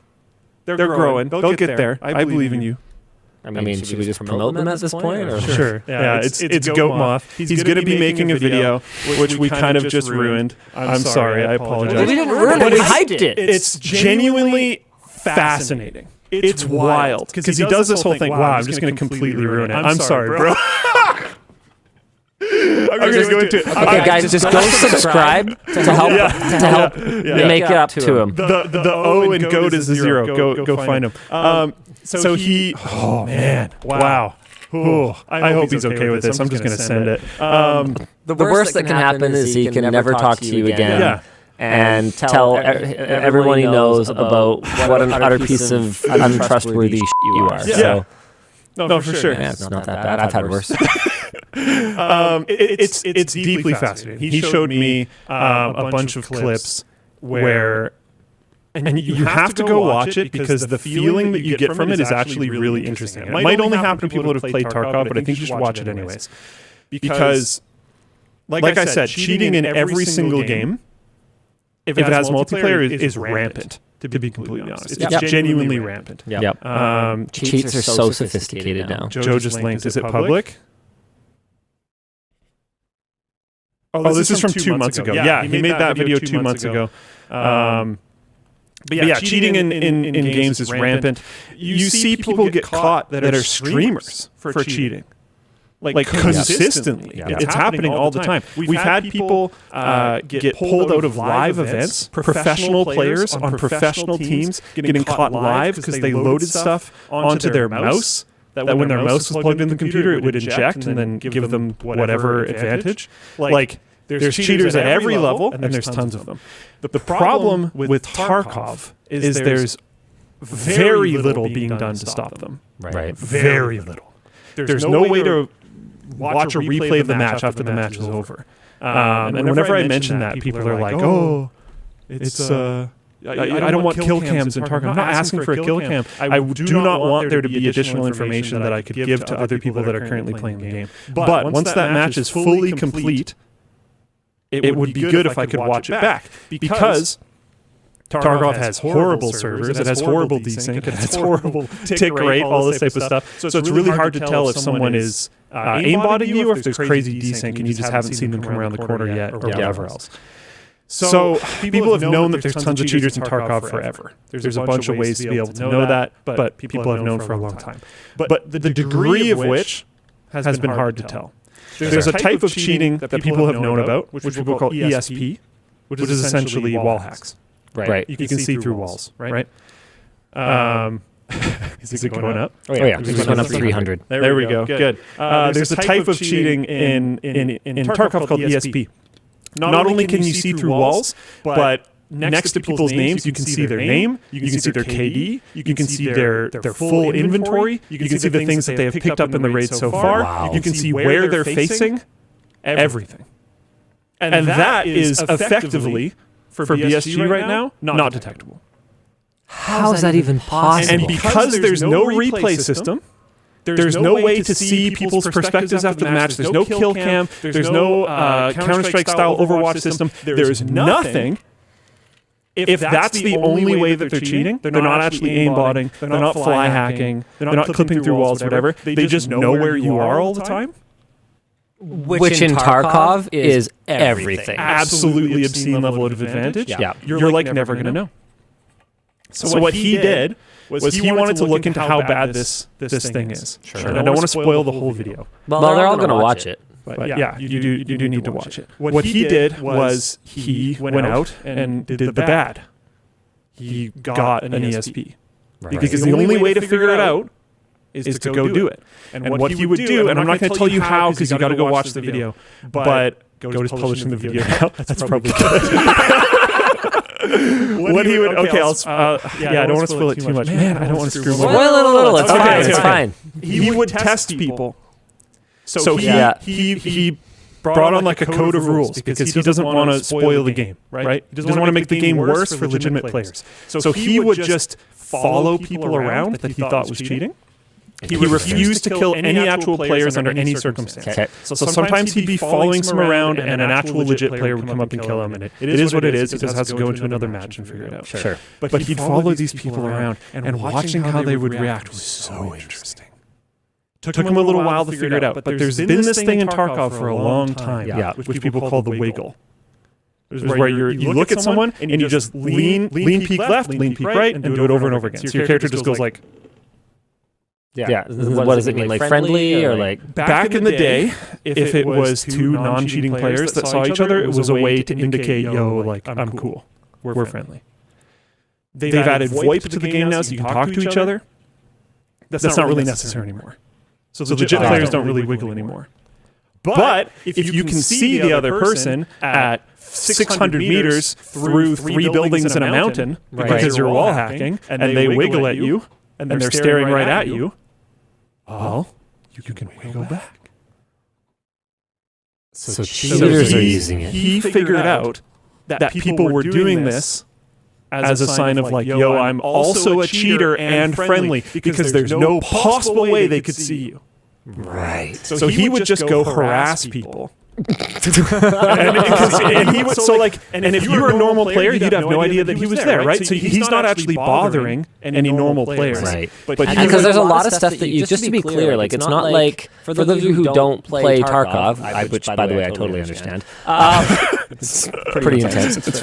There's lots of things that you can do in a lobby that are not just PvP. Yeah. So there's like kind of like missions that you can complete and all that kind of stuff. So just because there's a wasted slot in the lobby doesn't mean all of a sudden that this instance is now completely broken and totally imbalanced. He actually probably was not hurting the gameplay experience for the legit players in the lobby at all. I seriously doubt that he was. And like there's legit players that killed him. It's also when he was showing me some of these clips, it was soul-wrenching because he would follow these guys around for like a long time, and you're convinced inside, you're like, nope, these guys are legit. Like they haven't looked at him, they haven't wiggled back, they haven't done anything. Like, good. Yeah. And then he's still following them. He's still following them. He just doesn't give up, doesn't give up. And then one of them will look over and through multiple walls, just. And the second you see them start leaning back and forth, it's just. Kills you, man. And the amount of times that it happens is deeply disturbing. It's like almost every match. It's also whole teams of players who run up against a 4-stack of players that are cheating. And confirmed, because it's easy to confirm. Right. Because you can't see each other. And his cheat thing, if there is no line of sight, it shows a green box around them. If there is line of sight, it shows a red box around them. So you know 100% if they can see you or not. And he'll even do things like he'll pull his knife out. Yeah. And then they'll pull their knife out.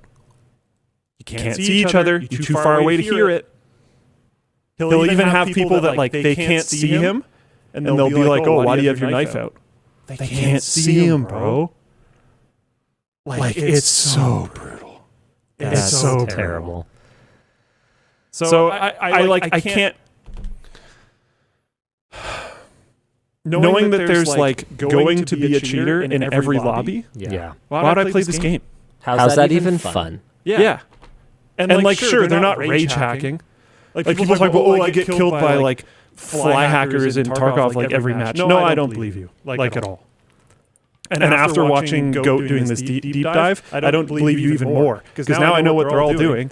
Almost all of them are just running into and the so basically, for someone like you that is actually respecting the integrity of the game, which is a very sim-like game. You know, there's no there's no Halo-style radar where if people are around you and moving, you just have a dot that shows you where they are or whatever else. Like you actually rely on visual confirmation. There's no outlines showing whether people are friendly or an enemy. And there's camouflage too, and that's a huge part of the game. Yeah, like camouflage actually serves a purpose. Like it's very sim-like. And so what you're essentially realizing is that nobody is actually playing Tarkov. Yeah. People are just playing run around and dunk on people who are trying to actually play Tarkov. Well, and like that was one of the weird things about him showing me a bunch of this footage as well, is like he'd run and hide in some bush, and a player would just cruise right on by.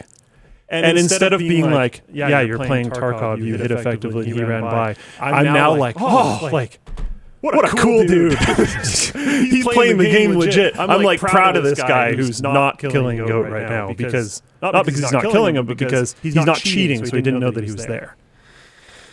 Apparently the video's live now, so you can go check it out. I think he was planning on releasing it tomorrow and all this stuff, and I just ruined everything, but whatever, it's probably for the better. My bad, you can hate me later. But yeah, that I don't know, it soul crushed me. Because I always had this like assumption Because every once in a while, someone would get you, and it's just like, man, Like, really? how did they possibly know I was there? It didn't feel like an aimbot. It didn't feel like anything else, but I was just like, come on. Like, I was very stealthy. We have multiple people on this team. Like maybe Joe and I will be flanking from different angles, and they like perfectly transfer, and it's a really big angle. All this like weird stuff. It's just like, man, like I just don't really believe that. And now it's like, well, Like it doesn't even have a kill feed, for example. Like, which is good technically. Yeah, which is true to its sim nature. You actually have to see the opponent drop. And you have to not just see them drop, you have to see them not be picked up. Unless you're cheating, and it can it be, tells you they're dead. And it can be hard to keep an eye on them because you got maybe they've got friends. You don't know if they have friends because you can't. It's not like everyone's in a party of 3 or a party of 4. You can't take that for granted. It's a super cool concept for a game, but I'm looking at it now going, man, was every match that I was ever in compromised? Probably. And he asked me a really interesting question, I thought, which was how much cheating is acceptable? Right. Because you have to understand at some level, there's cheaters in every game. There's cheaters in Warzone. Yeah. There was cheaters, I don't know about League of Legends, but I know back in the day, Dota, the Warcraft 3 mod Dota, there was cheaters in that because you could remove the fog of war.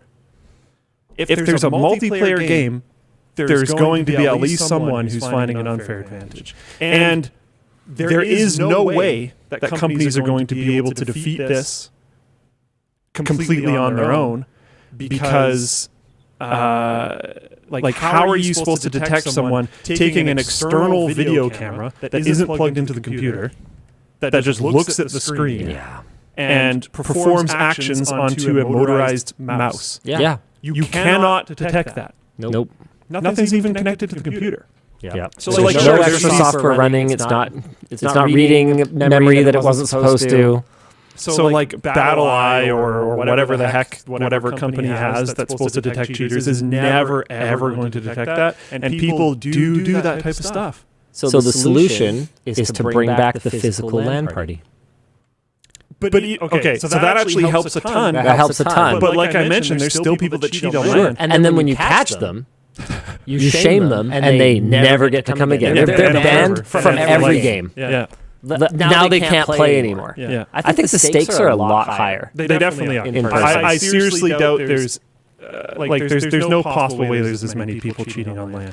But like it's an interesting question, right? And it kind of comes down to the reason why Tarkov is currently ruined for me is because I am now deeply questioning every single engagement I ever have. Win or lose, doesn't matter. Yeah. And then that's not fun. No. It's kind of like okay, you know what I find really not enjoyable is like that I play badminton. I get pretty competitive. Well, I get pretty competitive about anything, and I'm really passionate about badminton. I love it. Really enjoy it. I as someone who's always trying to improve, I love playing with higher level players because they push me to my limit, right?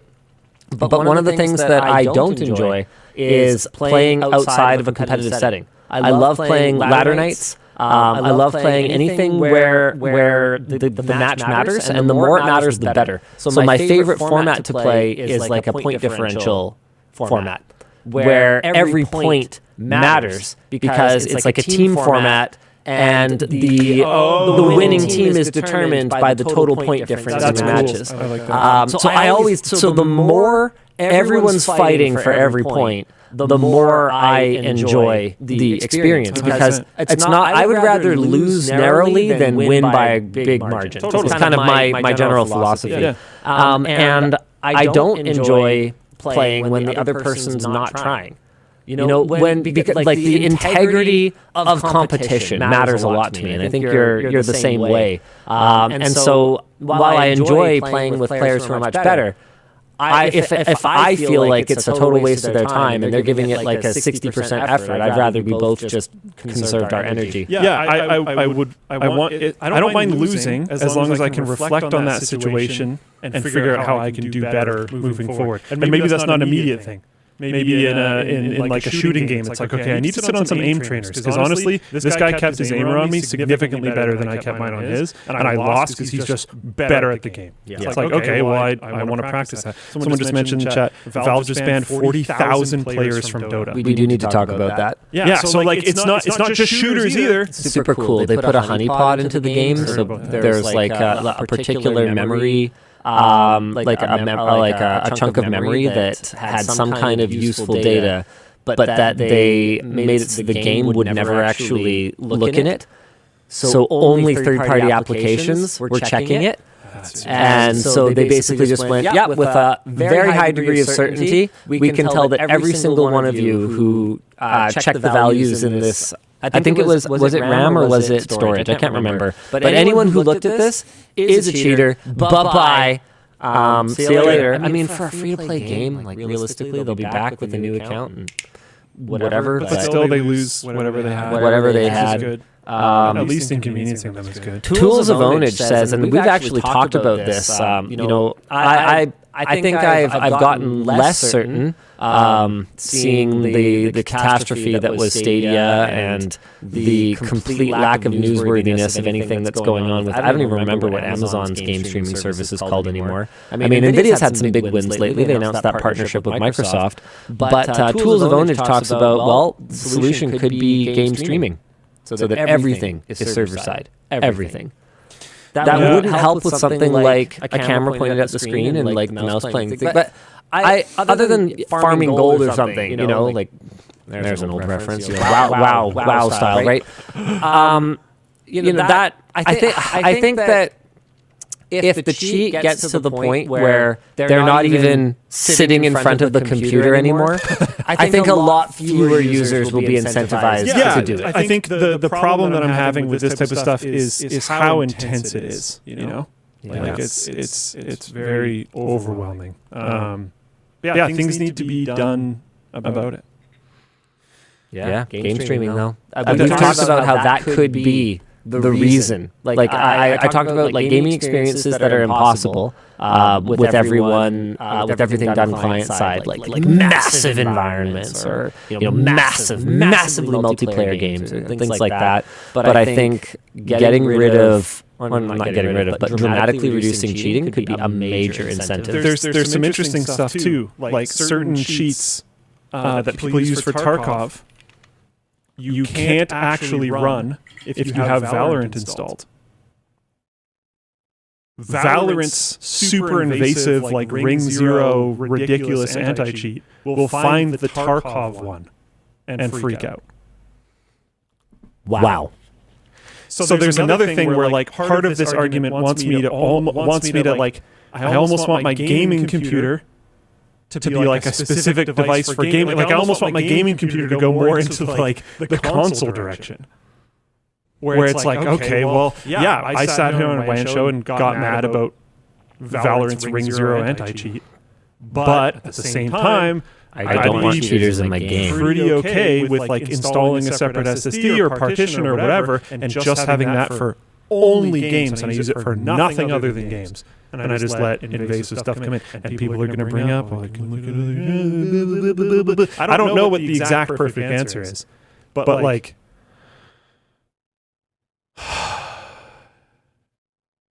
this ain't it. is what I have to say. Yeah. You know what might be it? Maybe we should do a couple merch messages. Dan, do you want to hit us with some merch messages while we... Before we do some more topics or sponsors or whatever the heck it is, if you guys are not familiar with merch messages, you check out the cool stuff on ltdstore.com. We showed off the new WAN desk pad. We've also launched a lot of great stuff recently. The tracksuit is actually doing really, really well. You guys seem to be super into that. Or you can just, if you just want to send a merch message, you can... Just like pick up a gift card or something like that. You can pick something up later if nothing catches your fancy. But Dan might reply to you. If you have like a shout out, it can go up here. But he usually selects a few for me and Luke to address on the show. And we're going to do a couple of those now, and then we'll do some more later. Sure, I'll go in here from Matthew. Hi, Linus and Luke, longtime fan. Hi, Matthew. Time merch messenger. Mystery shirt for that real-life loot box. When it comes to hiring, do you find all applicants are fans? Does that make it difficult to hire? Not even close. honestly, the bigger we've grown, the lower percentage that claim to be viewers, especially as we've grown outside of hiring just video editors and tech writers. I've also had experiences where I think what's happening is there's fans of the channel that know people that do things that we're hiring for, that like link them the job posting. Because I've asked people like how did you find this, and they're just like, it's a job posting. What do you mean? What? I don't want to give away what interview I'm talking about too much. But let's say this is not the question I asked. Yeah, Say, like, what's your favorite video? You're ashamed if someone complained about your interview process on Reddit or something. Like, what's your favorite video or something? And they basically just go like, I don't know, I don't watch at all. Yeah. And it's like, oh wow, like I didn't actually expect that, but cool. Yeah, like the WAN show writer, new WAN show writer, who hopefully we can introduce. She makes it through her probation. Was basically, I was like, have you watched the WAN show? And she's like, well, I did as preparation for this job. Fair enough. Yep. Yep. It's like my SO's super into it. All right, fair enough. I've ranted against, I think it's like Star Wars and Halo, where they specifically hired people that did not like the franchise because they like wanted to make it different. I think that's stupid. But you don't have to hire people that are pre-existing fans either. Like, I think I just heard them. Emotional damage. Yeah. I think you threaded that needle well, making the reference recognizable without crossing into like questionable. Anywho, got him. You want another one? Sure. This one's from Mason. Hey, Linus and Luke. I know bringing on guests isn't a common theme for the WAN show, but is there a person that if you had the opportunity to bring onto the show, you would? Bill Watterson, my hero. That was no hesitation. That'd be sweet. Yeah, well, you know what? The reason I was thinking about it was because he's like one of the few creators ever that I would just buy anything that he licensed. Like I have never not enjoyed. I would have Calvin and Hobbes anything. And he stubbornly refuses to give it to me because he's like, you shouldn't merchandise things for money. And I'm like, okay, that's fair and I respect it, but I really want to throw money at you. So we're at an impasse here. Just create more stuff then. But I mean, the last thing I would want to do is bother him though. Anyway, the reason I was thinking about it was because I was sort of reflecting on my fandom. I'm not a fan of much. I am a fan of Bill Watterson. And what made me think about it was the conversation we were having a little while back on WAN Show about fan interactions. And you know what the right way or wrong way to approach them. And what I realized is that while you and I talked about what works for us, I feel like you would have to tailor it. If I ran into someone that wants to be talked to and wants to be approached, I would take a different approach. Whereas if I ran into Bill Watterson, I would say absolutely nothing. I would just go, and then I would like leave, right? Because do you think it's appropriate to do like the head nod at least? I don't know. I've done that before. Everything I've ever read about him, and he doesn't do a lot of interviews. He just doesn't want anything. He just like seems to value his privacy, and fair enough. I'm like, okay. But if I could pick anyone to have on the WAN show, all right, let's go. Cool. Let's go. As long as it wouldn't bother him, I would respectfully ask for him to be on the WAN show. So assuming like it's a consensual, I can have anyone on the WAN show, you know? Yeah. Because that'd be uncomfortable. Like I can force anyone at gunpoint to be on the WAN show. No, that's not cool. I think. I think Todd Howard. Because I would genuinely be very interested in the conversation more than I would actually be interested in like, I'm going to fanboy over Todd Howard, you know? Okay. Sure. I don't know. I can tell him that the WAN show just works. Wow. Give us one more, and then we'll move on. That sounds good to me. To roast him? No, and I understand why people would say that, but just to talk. Yeah. I would ask him things that I think people that would want to roast him would ask, but I would also ask him things that I think are automatic wins. Just because horse armor exists and some other things have happened, horse armor hasn't made absolutely legendary products at the same time. Sure. So, That's fair. Okay, this one's from Marcus. Any tips for devices/tech to have in a studio student apartment? A computer. Studio student apartment. Battery bank? Student studio apartment. Yeah. A laptop. Light bulbs. TI-83 plus graphing calculator. Nice. I mean, or whatever the probably much newer one is. No, it's still that one. Is it really? Shut up. No, it's not.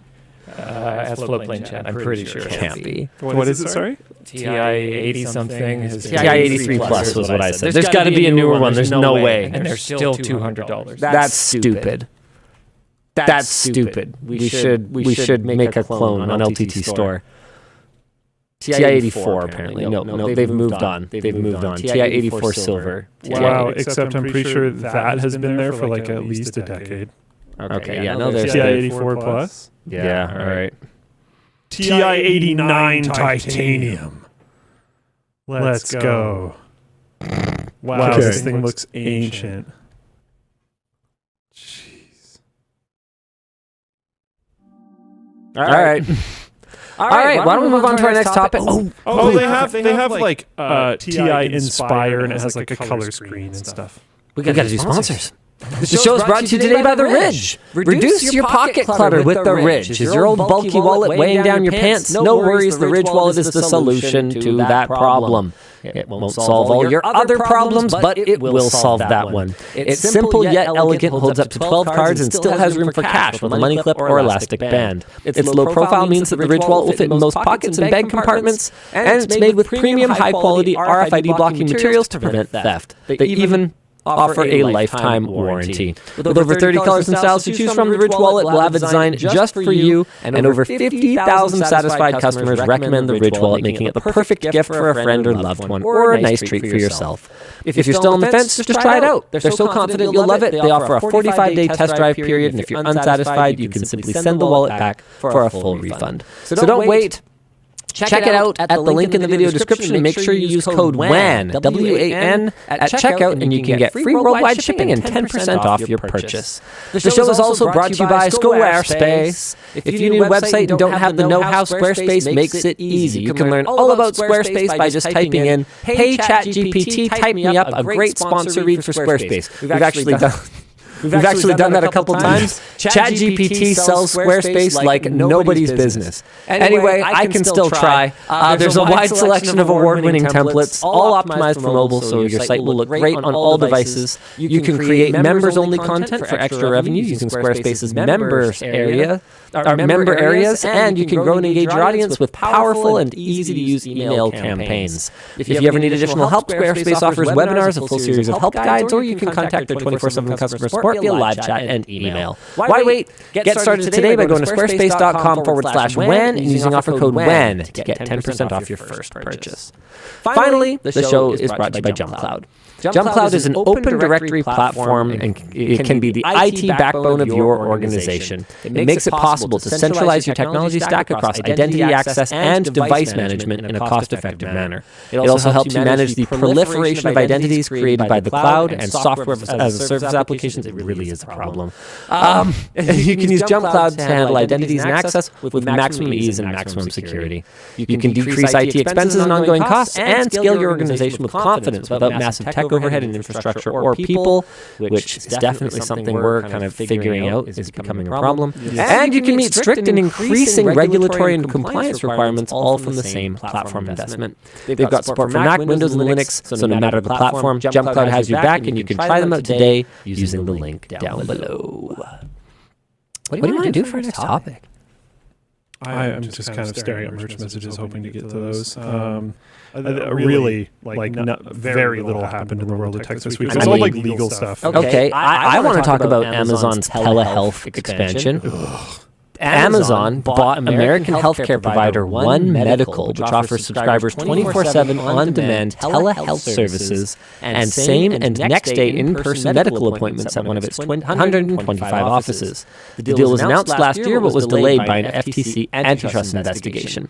Amazon is looking to expand One Medical to compete in U.S. primary care against other outpatient clinic chains owned by CVS, Walgreens, and Walmart. This has raised concerns about vertical consolidation as large corporations increasingly buy up smaller players in the market. Amazon already offers medication through its online pharmacy, and the acquisition will give Amazon access to even more medical data, which it uses for analytics and machine learning, both on patient health outcomes and staff well-being. There's definitely no issue with the people that sell you food and everything else that you buy in your life also having all of your medical data. Cool. Sweet. If people watch the show for a while, they know that I'm probably not so into this. But yeah. I, for one, think it's great. I don't believe that at all. I don't know. I don't like that. Yeah. I wonder what's interesting is if you are currently a customer of One Medical and you don't want your medical data being taken by Amazon, I wonder what rights you have. Because it's like, I don't think you can GDPR it. Yeah, it's an you're American. Yeah, get f***ed. So basically, is it just all going to Amazon or whatever? There might be a way to deal with it. I don't know. I don't know. Something to consider if you are a One Medical customer. I'm willing to bet there was something in their T's and C's that's like, we'll keep everything super private and we won't share it with anybody. By the way, we might get acquired at some point. Haha. It's usually in there. Yeah. I don't know. It's kind of depressing. What industry are they going to not be in 20 years? I mean, Wall-E is looking more and more prophetic by the time. By the day. I don't remember what the super company was in that one. By and large. Or by and large. Or something like that. Yeah. So I think they were basing it off of like... It was Amazon plus Costco or something as far as I could tell. It was like basically they were just involved in everything from merchandise sales to space travel. Okay, it's Amazon. Yeah. Fair enough. Yeah. I mean, at a certain point, you have so much money that you can just buy your way into literally any industry. We are now a market leader. Yesterday, we did not exist. We just bought the human, the actual physical assets and the human knowledge capital, the entire essence of this entire industry now belongs to us. Lol, by the way, the prices are double now. Hope you like that because we spent a lot on this, and we are think of the shareholders. We've talked about this before. Like when Best Buy came up into Canada. It wasn't like Best Buy and Future Shop fought for a while. Future Shop was basically exactly the same as Best Buy in Canada. But like worse because the salespeople were commissioned and really pushy. Yeah. Yep. So that and their color was red instead of blue. Other than that, it was like... Was yellow? Best Buy? No, Future Shop. Yeah, I just know Best Buy, yellow. Best Buy's blue. Shut up. Yeah. Hold on. Pull. Best Buy is blue. No, don't go on the website. All right. Pull. No. I don't know how to create a poll. I don't remember. You always show it to me and then I always forget. It's so straightforward. Best Buy's what, primary color? Yeah.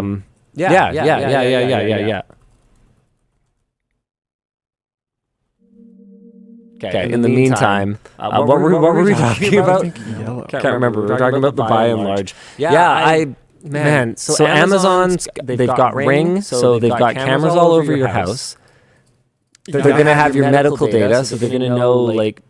Don't they have that little robot with a camera on it, too? Body, little, like, drone thing and stuff. Like, they know all the products you buy. They're the primary employer in more than one significant municipality. Not only can they deliver your food, but they also have what's that? Big food chain. Oh, Whole Foods. They also Yep. own Whole Foods.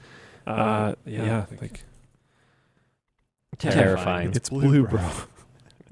It's yellow. 87 It's yellow. of those 52 are for yellow. What? No. Yeah, 50, Oh, 55 for yellow. Not percent. Yellow's going up. I think you guys are just trolling me. No, it's blue. Yes, yellow is the accent color, but it's blue. When you walk in there, what are they wearing? When you go up to the store, what color is the Best Buy logo on? Boom, got him, roasted. The background's blue. Shut up, it's yellow, isn't it? The tag is yellow, right? I'm pretty sure the tag is blue. Oh, that tag is yellow. Yeah. Wait, no. Luke screen. What color? What color is the? No. There. That's what I'm talking about. Look, it's the background is blue. I think this is old. What color was the favicon? What color does Best Buy think their color is? Go back. No, you go back. You have to go back. Favicon yellow. BestBuy.com. No. And you're wrong. Hold on. And you're wrong. They're wearing blue shirts. They're all wearing blue shirts. That doesn't mean their color is blue. Their color is still yellow. And look, the banner. That's a window. No, we're not looking at your screen anymore. We've had enough of your screen. The uniform is blue. And yeah, the yellow logo is old. The entire building is blue? I don't know, guys. I don't know. It's a good WAN show when we're debating what color Best Buy is. We do have an update for you guys. This came up on Reddit, and it's an update to the Apple Unlock story that we talked about recently. Oh. So apparently a large number of recent gen Macs have wound up unusable on the secondhand market due to an activation lock. Apple does, it turns out, have the ability to distinguish between locked devices that have been reported missing or stolen and locked devices with a clean record. And in some circumstances, Apple can and does unlock those devices upon request. So this is interesting because when we were talking about this, we were basically saying, well, hey, in the interest of reducing the incentive to steal a device, we actually kind of support non-bypassable device locks, right? Except that it is bypassable, so this complicates things. Users of r/setup app have submitted dozens of devices through Apple's activation lock removal service, and a few patterns have emerged. One, only devices with a clean status were unlocked. What does that mean? Which makes sense. That it was not reported stolen or missing. Makes sense. Two, the vast majority of devices unlocked were an iPhone 8 or earlier. The iPhone 8 was discontinued in April of 2020. 3, all unlocked devices had been unused for at least a year. 4, when devices were unlocked, it appeared to happen through an automated system. When devices were rejected, it took significantly longer and went through a human review. So unless there was a fundamental change in the system after April 2020, this would seem to indicate that Apple might have the ability to unlock newer devices or could contact the original owner of the device and inform them of the unlock request, giving them the option to confirm or deny. We have raised issues with that, though. Yeah, there's potential like privacy issues. I think there's just potential customer experience issues. Like I wouldn't want so what I haven't used my HTC Vive in 4 years, and for whatever reason it was locked somehow. And HTC just phones me and it's like, hey, can you deal with this? I mean, I guess so. But also, sorry, why? It would just sound like a scam. Yeah, why are you contacting me? This is weird. Email or phone or whatever. I would just assume it was a scam. Yep. Yeah, I get that. Is chat still seriously talking about Best Buy color? Oh no, they're not. Anyway, I don't know. I just continue to be disappointed by Apple's attitude. Where they'll talk about how great they are and environmentally friendly they are and whatever, and then when push comes to shove and they have an opportunity to keep devices out of a landfill, they invariably do not take that path. Because at the end of the day, The only thing their shareholders care about is how many iPhones they sold this quarter. It's just all there is to it.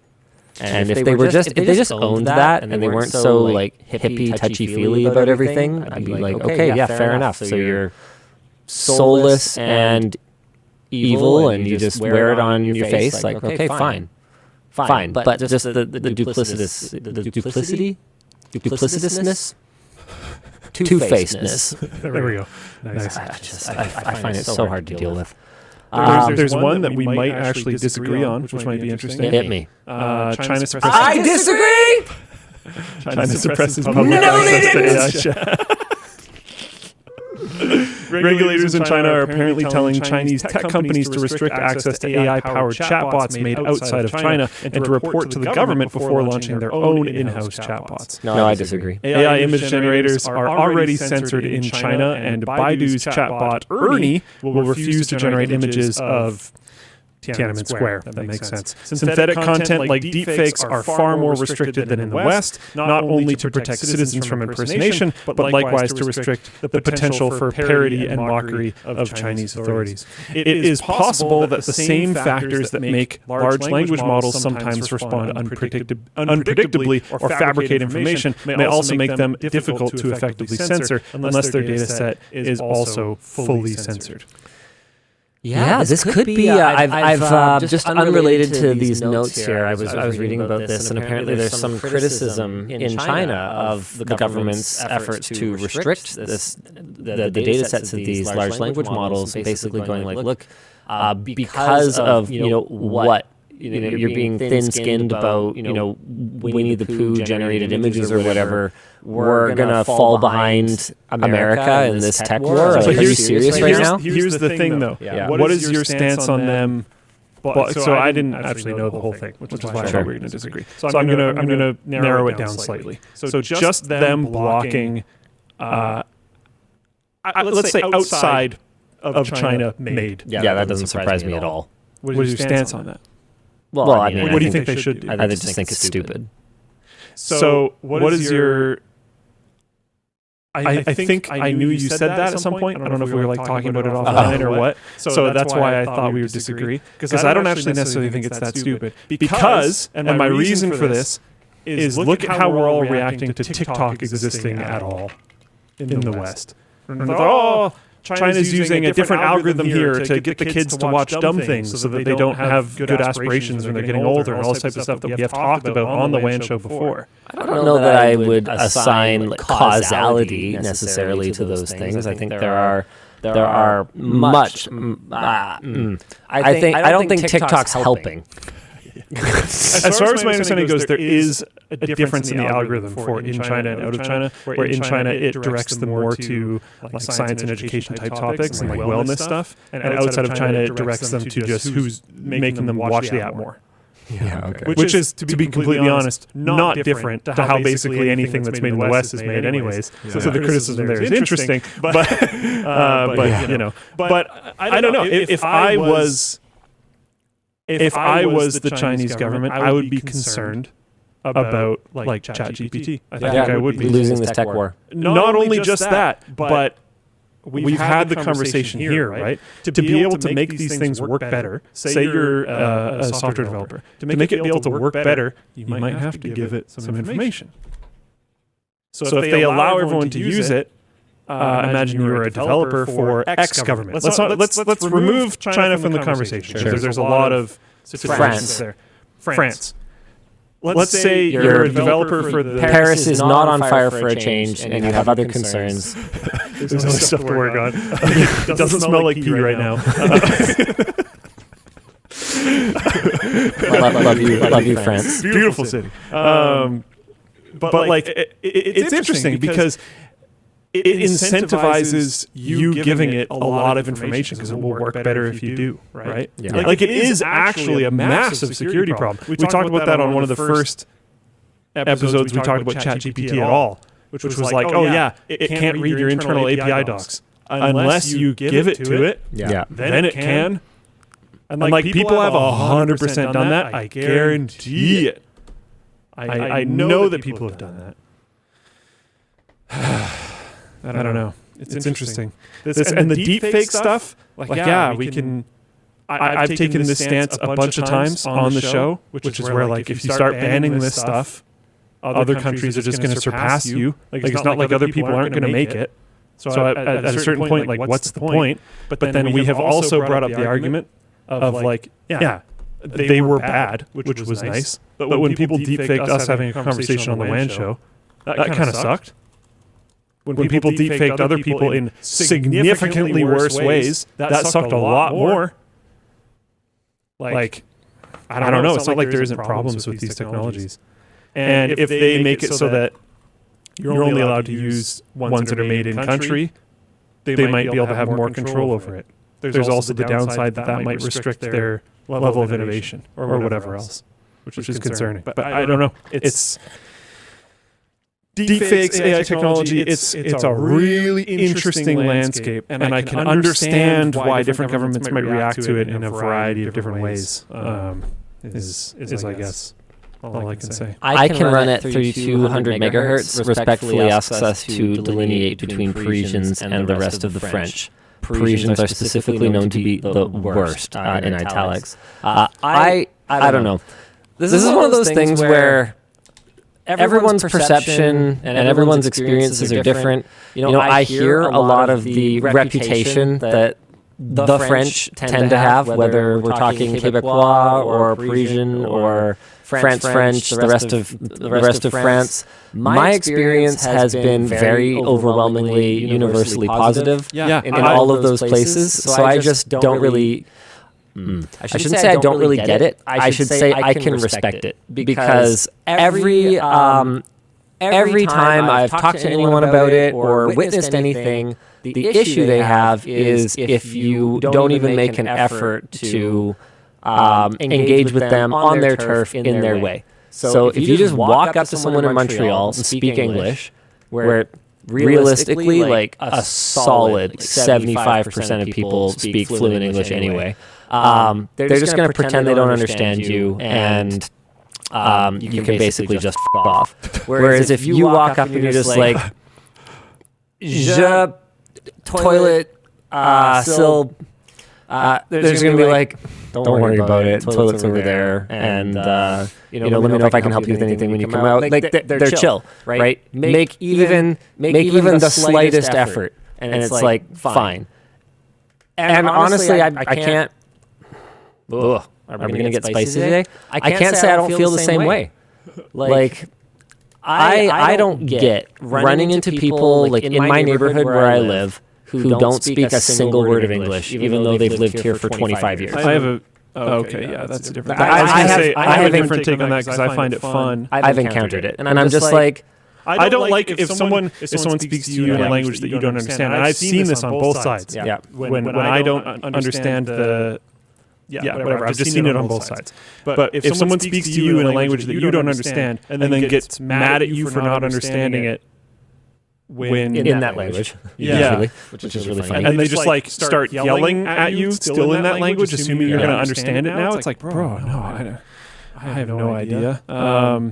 But yeah, like I was in. I'm just going to divert because I think we're going down a not great path, so I'm going elsewhere. I was in Paris/France because it wasn't just Paris. Visiting Shadow fairly recently. We weren't like in Shadow's offices the whole time. We cruised around. We're checking out different tourist destinations. We're different cafes, doing whatever, all that kind of stuff. It was great. Everyone was really nice. I don't know. I didn't really get it. I did walk past part of the street that legitimately made me almost hurl. Oh yeah, it was just like. I mean, New York's the same. Any like big city that had a sewer designed like 300 years ago or whatever is gonna be like that. Yeah, it was like brutal. But based on what people had told me earlier in that same day, I had remarked about how I was confused because it didn't smell bad at all, and I was confused. It was just this like one specific spot. Whenever we'd walk by it, was really bad. But yeah, people were nice in Paris. People were nice in other parts of France that we went to. I had no problem with it. That might be because of like how I interacted with those people. So they were respectful back. I don't know. But yeah, I had no problem there. I thought everybody was great. Bordaga asks, is Linus a you're an American-speaking English fellow? Absolutely not. A, I'm not an American. And B, it's not like the area that I live in is like a Little Italy type area or anything like that. It's like literally everything's in English. You would have to have completely inoculated yourself from anything and everything in order to not be exposed to it and to not have to use it at all. Like it's shocking. It's like almost admirable. If I moved to Japan, I would want to learn Japanese. Whether you wanted to or not, you just probably should. Is sort of obvious to me, but fair enough. Like it's shocking. It's like almost the should admirable. just doesn't apply because for me, I would want to anyways. So like it's yeah. Whether you wanted to or not, you just probably should. Is sort of all right. Why don't we move on to YouTube? Adding dubbing podcasts and the should just doesn't apply because for me, I would want to anyway. So before we get into this, I just want to shoot in because I recommend using it. I complained on the show fairly recently, I think 3 or 4 shows ago, about how despite being a premium member and despite literally every single video that I would click on, manually switching it to the highest possible resolution, for a long time, being really diligent about it, doing it every single time, it was still automatically putting me at the bottom resolution forever. I complained about that. While I was on the show, I had the idea of I should just manually switching it to the highest possible resolution that automatically picks the highest possible resolution. And then while I was sitting there thinking about that, being like, I shouldn't announce this, I should just do it. I complained about that. Someone mentioned in chat, hey, there's this extension that does this. And I was like, oh, sick. So I went home, checked it out, got it, installed it, and been running it for a long time. And it's great. And then so mine just automatically picks absolute maximum now. Because I was like, for a long time, it's just like, oh, whatever, like 1080p's fine. Does this, and I was like, oh, sick. So I went home, checked it out, got it. They wanted a war. Now it's max every time, no matter what. They're gonna get one. Automatically picks absolute maximum now.